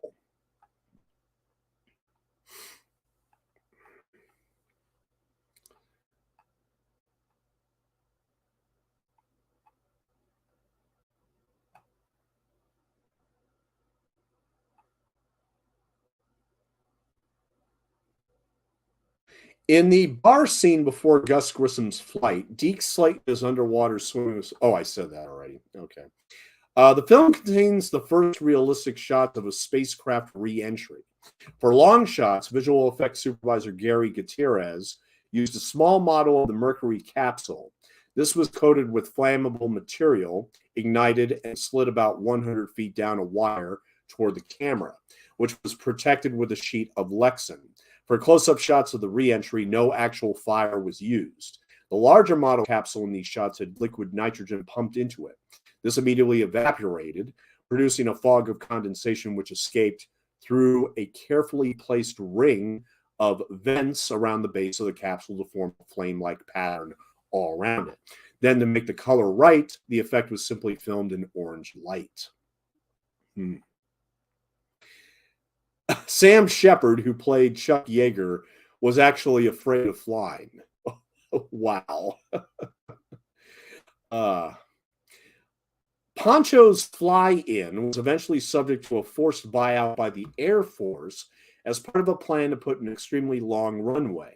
As Poncho's was within a few degrees arc of the runway, it was considered to be in the way and a danger to pilots who might veer off course. A fierce legal battle took place, with Poncho losing on the grounds of eminent domain. The 1952 fire that destroyed the place happened during the course of the legal action. Some suspected that it was lost to arson perpetuated on behalf of the commander of Edwards Air Force Base, but this was never proven. When Ed Harris appeared in Apollo 13 as NASA flight director Gene Kranz, it gave him the unique distinction of appearing with some of the same characters from The Right Stuff, but played by different actors, like Deke Slayton, played by Chris Ellis in Apollo 13. Others are mentioned but never seen, like Alan Shepard and the late Gus Grissom. Harris also provided the voice of Mission Control in the space thriller Gravity. To create the space uniforms for the Mercury astronauts, the costume designers used silver fabrics and other materials left over from costumes for singer and actress Cher. The film plays down the rivalry between pilots, especially civilian and Air Force. Yeager writes in his autobiography that he thought Crossfield was an arrogant, though great pilot. Some were concerned that this film was released and would help propel John Glen, then a U.S. Senator from Ohio, into the presidency. Newsweek, was actually Newsweek magazine, had a cover story about it. Although Glenn ran for president in 1984, he lost the Democratic nomination to Walter Mondale, who, of course, eventually got crushed by Ronald Reagan. Olan Jones, the woman who tries to talk to Sam Shepard as he leaves Poncho's bar, but the bartender tells her that he's married, was actually married to Shepard at the time. Actor, comedian, and impressionist Kevin Pollak provided the voice of President Dwight D. Eisenhower. Oh, okay. The music accompanying John Glenn's Orbit of the Earth is actually a song written by an Inuit woman on the set of Philip Kaufman's The White Dawn that was orchestrated by Henry Mancini for that film. The closing narration states that Gordon Cooper was the last American ever to go into space alone.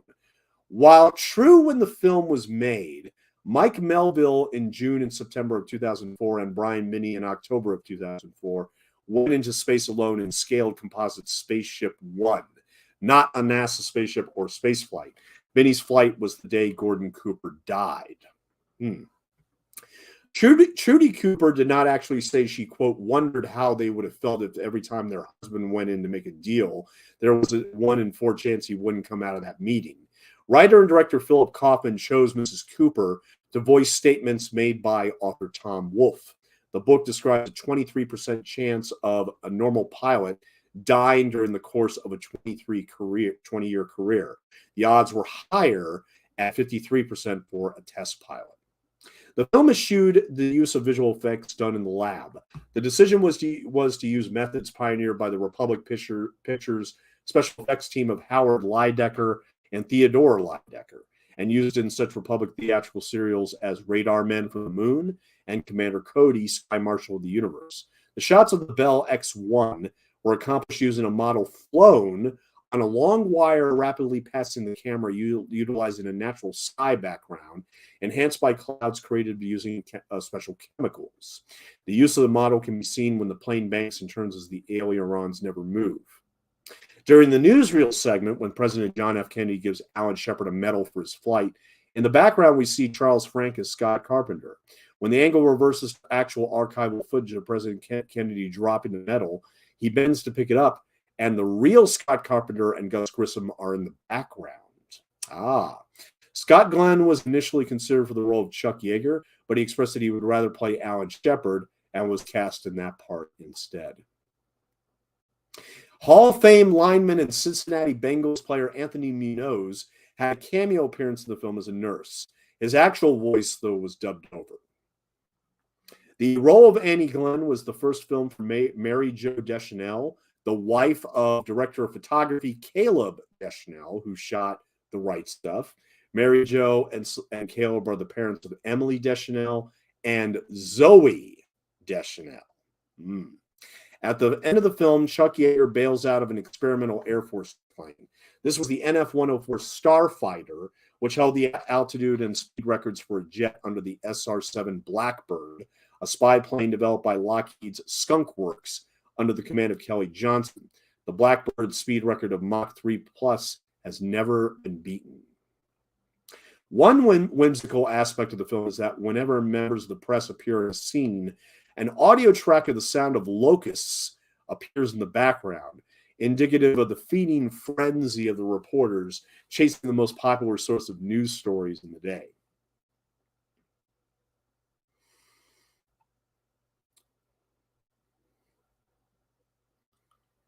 Although Bill Conti's score won the Academy Award for Best Music, Original Score, and suites based on the score were issued, no complete soundtrack was released until 2009. The album was made from master tapes kept at the time by Conti, and unfortunately some suffered damage in the interim. A running joke in the film is Gordon Cooper's ability to fall asleep during stressful events. During the training montage, Cooper is shown sleeping in the simulated capsule as loud noises and flickering lights are going off all around him. At the end of the film, Cooper falls asleep in his space capsule on the launch pad, and this is a nod to the fact that Cooper was the first American to sleep in orbit.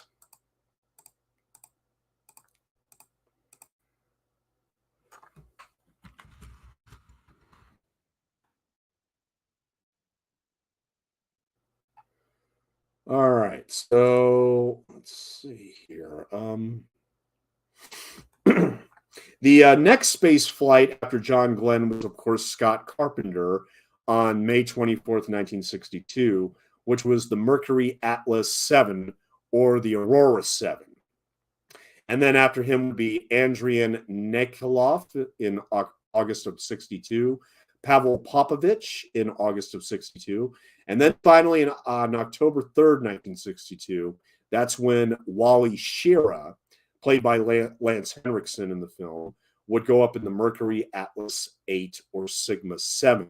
And we basically end the movie with the with the 10th flight, which is Gordon Cooper, in May of 63 on board the Mercury Atlas 9 or the Faith 7. That's the last man that we see go in space in the movie here. Now, I wanted to share this review by Pauline Kael, which gives a very interesting assessment of The Right Stuff when it came out in 1983. The Right Stuff gives off a pleasurable hum. It's the writer-director Philip Kaufman's enjoyment of the subject, the actors, and movie making itself. He's working on a broad canvas, and it excites him. It tickles him. Based on Tom Wolfe's 1979 book, the movie is an epic ramble, a reenactment of the early years of the space program from breaking the sound barrier up to the end of the solo flights. It covers the years 1947 to 63, especially the period after 1957, when government leaders, who felt that they'd been put to shame by the Soviet Union's sorties into space, rushed to catch up. They initiated Project Mercury, assembled a team of official heroes, all white, married males, and began to exploit them in the mass media. Henry Lucci, the founder of Life, which had perfected the iconography of clean living America during the Second World War, bought exclusive rights to all NASA coverage of the space program and put the newly selected astronauts under contract. Life then presented them and their wives as super bland versions of the boys and girls next door. The movie contrasts the test pilots who risked their lives in secrecy with these 7 publicly acclaimed figures who replaced the chimps that were set up in the first American space capsules. They're synthetic heroes, men revved up to act like boys, walking in formation in their shiny silver uniforms. The astronauts, whose crew cuts give them a bullet-headed look, are like a football team in a sci-fi fantasy. But they're not quite the square-jawed mannequins they pretend to be. Creatures of publicity, they learn how to manipulate the forces that are manipulating them. They have to in order to preserve their dignity. They're phony only on the outside. Their heroism, it turns out, is the real thing, which rather confuses the issue. As the lanky Sam Shepard embodies him, Chuck Yeager, the ace of aces, who broke the sound barrier in 1947, evokes the young, breathtakingly handsome Gary Cooper. And Yeager and the other test pilots have a hangout near the home base of the U.S. Flight Test Program, a cantina in the Mojave Desert, where, with a wall of photographs behind the bar, snapshots of the flyers' fallen comrades. Presided over by a woman known as Poncho, the place recalls the flyers hang out in the Howard Hawks picture Only Angels Have Wings, and the saloons and westerns. Shepard's Yeager is the strong, silent hero of old movies, especially John Ford movies. On horseback in the desert, he looks at the flame-spewing rocket plane that he's going to fly the next morning, and it's like a Bronco that he's got to bust. Kaufman uses Sam Shepard's cowboy Yeager as the gallant, gum-chewing individualist. He has broken some ribs and a useless injured arm when he goes up in that fiery rocket, and he doesn't let on to his superiors. He just goes up and breaks the sound barrier and then celebrates with his wife over a steak and drinks at Poncho's. He expresses his elation by howling like a wolf. Even if the actual 60-ish Chuck Yeager, now a retired Air Force Brigadier General, weren't familiar to us from his recent appearances in TV commercials, where he radiates energy and affable good fellowship, we can see him in the movie. He plays the bit part of the bartender at the cantina, and he isn't a lean, angular, solitary type. He's chunky and convivial. Sam Shepard is playing a legend that appeals to the director. He's Honest Abe Lincoln and Lucky Lindy, a passionate lover and a man who speaks only the truth, if that. This legendary Yeager has too much symbolism piled on him, and he's posed too artfully. He looms in the desert, watching over what happens to the astronauts in the following years, as if he were the spirit of the American past. Sam Shepard's Yeager appears in scenes that have no reason to be in the movie except maybe that Phil Kaufman has wanted for a long time to shoot them. The worst idea is the black-clad death figure, played by Royal Dano, who, when he isn't bringing the flyers widows the bad news or singing at the burial sites, sits at a table in Poncho's right waiting. Kaufman must assume that the images of Yeager will provide a contrasting resonance throughout the astronauts' sequences. But Sam Shepard isn't merely willing to be used as an icon. He uses himself as an icon, as if he saw no need to act. And he can't resonate. He isn't alive. The movie is more than a little skewed. It's Kaufman's and Tom Wolfe's dreamy view of the nonchalant Yeager set against their satirical view of Henry Lucci's walking apple pies. This epic has no coherence, no theme to hold it together, except the tacky idea that Americans can't be true, modest heroes anymore. They're plasticized by the media. Like Tom Wolfe, Phil Kaufman wants you to find everything he puts in beguilingly wonderful and ironic. That's the Tom Wolfe tone, and to a surprising degree, Kaufman catches it and blends it with his own. The film's structural peculiarities and its wise guy adolescent's caricature of space research all seem to go together to form a zany texture. It's a stirring, enjoyable mess of a movie. Kaufman plays ad magazine games in which the woman nurse testing the astronauts is a comic ogre with a mustache, and the space scientists are variants of Dr. Strangelove, clowns with thick German accents. Scott Beach, who plays the Werner von Braun figure, wears a wig that sits on his head like a furry creature that looks sick and died there. Countercultural gags are used for a sort of reverse jingoism. When the scientists get together to celebrate their victories, they sing in German. When Lyndon Johnson can't understand what von Braun is saying, he's a Lyndon Johnson cartoon, and the dialogue has the rhythm of a routine by two old radio comics. The flights, a mixture of NASA footage and fictional material with marvelous sound effects, are inescapably romantic.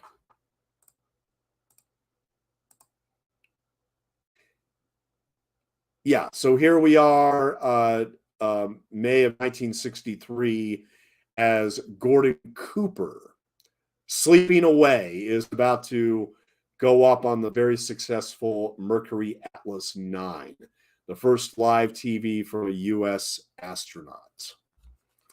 And we are 3 hours and 4 minutes and 15 seconds in, and we have only 8 minutes left to go as Dennis Quaid finally awakens up as Gordon Cooper, he's about to go into space.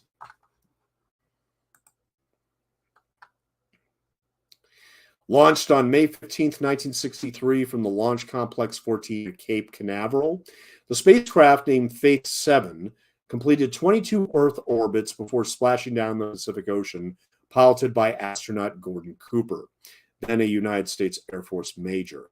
The Atlas rocket was number 130D, and the Mercury spacecraft was number 20.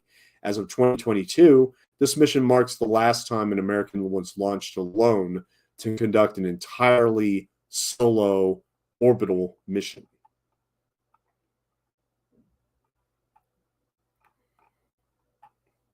When Cooper boarded the Faith 7 at 6:36 a.m. on the morning of May 14th, he found a little gift that had been left for him. Alan Shepard, knowing that Cooper would have a new version of the urine containment device that Shepard did not have in his Mercury Redstone 3 flight, forcing him to relieve himself during a long countdown hold, had left behind a toilet plunger as a joke. Instructions on the handle said, "Remove before launch." The gift did not make the trip, neither did Cooper that day. Various problems with radar in Bermuda and the diesel engine that rolled back the gantry caused the launch to be canceled until the next day, May 15th. At 8:04, May 15th, 1963, Faith 7 was launched from Launch Complex 14. Atlas performance was overall excellent. The upgraded propulsion system worked well with slightly above nominal booster engine thrust. Measurable propellant slosh occurred from T plus 55 to T plus 120 seconds, caused by slightly lower than the normal autopilot gains. The flight trajectory was slightly more lofted than nominal due to the DC voltage in the booster electrical system being about 0.7 volts above normal, but this was counteracted by the higher than nominal booster engine performance.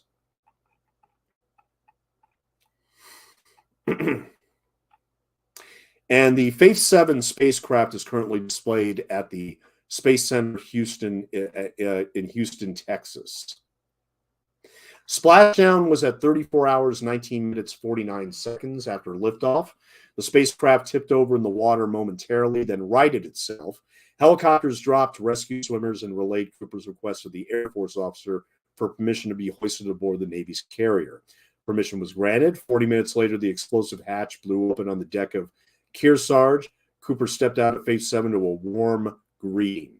Post-flight medical examination of Cooper found that he was slightly dehydrated and experienced a degree of orthostatic hypotension from being sealed in the capsule an entire day, but other than that, had no significant effects from the flight were noted. After the MA9 mission, there was another debate about whether to fly one more Mercury flight, MA10. It was proposed as a 3-day, 48-orbit mission to be flown by Alan Shepard in October of 1963. In the end, NASA officials decided it was time to move on to Project Gemini, and MA10 never flew. And like I said, among the later flights afterward, Gordon Cooper would go up in August of 65. Gus Grissom would go up in March of 65. All the way until June 70 when we had the Apollo 13 with Jim Lovell and Jack Swigert and Fred Hayes. And okay, so we've reached the end credits of the Right Stuff. Man, did that fly by, didn't it? And there was one more thing that I wanted to share with all of you. The Blu-ray, by the way, which is right here, it has a scene-specific commentary. It has 3 documentaries. It has 11 minutes of deleted scenes, all courtesy of Warner Brothers. Philip Kaufman actually has a special letter in the Blu-ray that I wanted to read real quick as the end credits are going. And just to let everybody know, I didn't finish talking about Philip Kaufman, but later on he did 2 adaptations of erotic novels. The Unbearable Lightness of Bean, and also Henry and June, which would become the first movie to get an NC-17 by the MPAA. Tom Wolfe, in his inimitable style, wrote a huge, sprawling saga, a documentary chronicle of how America, in the midst of panic, fears, fiascos, and screw-ups, was able to launch men who were pilots in outer space. He broke through barriers of platitudes, pieties, and stereotypes, and revealed moments of comic dimension and low comedy, as well as deep emotion. Our challenge was to how to create a dramatic film out of this documentary account. There were a multitude of stories and many heroes, too many it seemed for one film. But what bound them all together was a quality, a spirit that was ineffable. Those who had it would not mention its name, because it could not be talked about. It took on mystical outlines. A man either had it or he didn't. It was called The Right Stuff. It's the hero of this film, and every scene follows its adventures. Now, celebrating the 30th anniversary, Warner Home Entertainment is issuing this impressive Blu-ray edition with all sorts of added features. And here's to Bob Chartoff and Irwin Winkler, great producers, for bringing me into this adventure. Bob was at my side daily, battling heroically. And the memory of Gareth Wiggin, brave and righteous executive of the Ladd Company, as professional, intelligent, and witty a guy as I've ever met. And yeah, Alan Ladd Jr. was actually in the hospital and always felt that the reason why The Right Stuff bombed is because he wasn't there to have it cut properly. Well, the truth of the matter is that I think The Right Stuff is long, but not over long. And I think, considering the fact it's 3 hours and 13 minutes, it just goes by in a breeze. It really does. And I need to mention, before the film is officially over here, I need to mention the editors, because there were 5 of them, and they all won Academy Awards for their work here. Glenn Farr, Lisa Fruchtman, Stephen A. Rotter, Douglas Stewart, and Tom Rolfe. And like I said, the movie ended up winning 4 Oscars for the editing, for the music by Bill Conti, for the sound, and also for sound effects editing. It was also nominated for Best Picture, Best Supporting Actor for Sam Shepard, Best Art Direction, and Best Cinematography by Caleb Deschanel, who, of course, shot The Black Stallion, Never Cry Wolf, the same year as The Right Stuff. And eventually he would shoot Fly Away Home, which is another great family film. But anyway, so that is The Right Stuff. Yeah, so this is another Ladd Company commentary done. Thankfully, the next one, which will be next Sunday night, will be on the movie Gone Baby Gone, directed by Ben Affleck. Yes, I have never seen Gone Baby Gone. It's the very last movie from the Ladd Company I've never seen before. So I'll be listening to the audiobook the week prior, and then we'll be doing Gone Baby Gone next Sunday night about probably 9 o'clock, maybe a little bit later, 10 or 11, depending upon what the situation is. But yeah, I plan on doing Gone Baby Gone next Sunday night. So at any rate, so that is The Right Stuff. Thank you so much for joining me, ladies and gentlemen.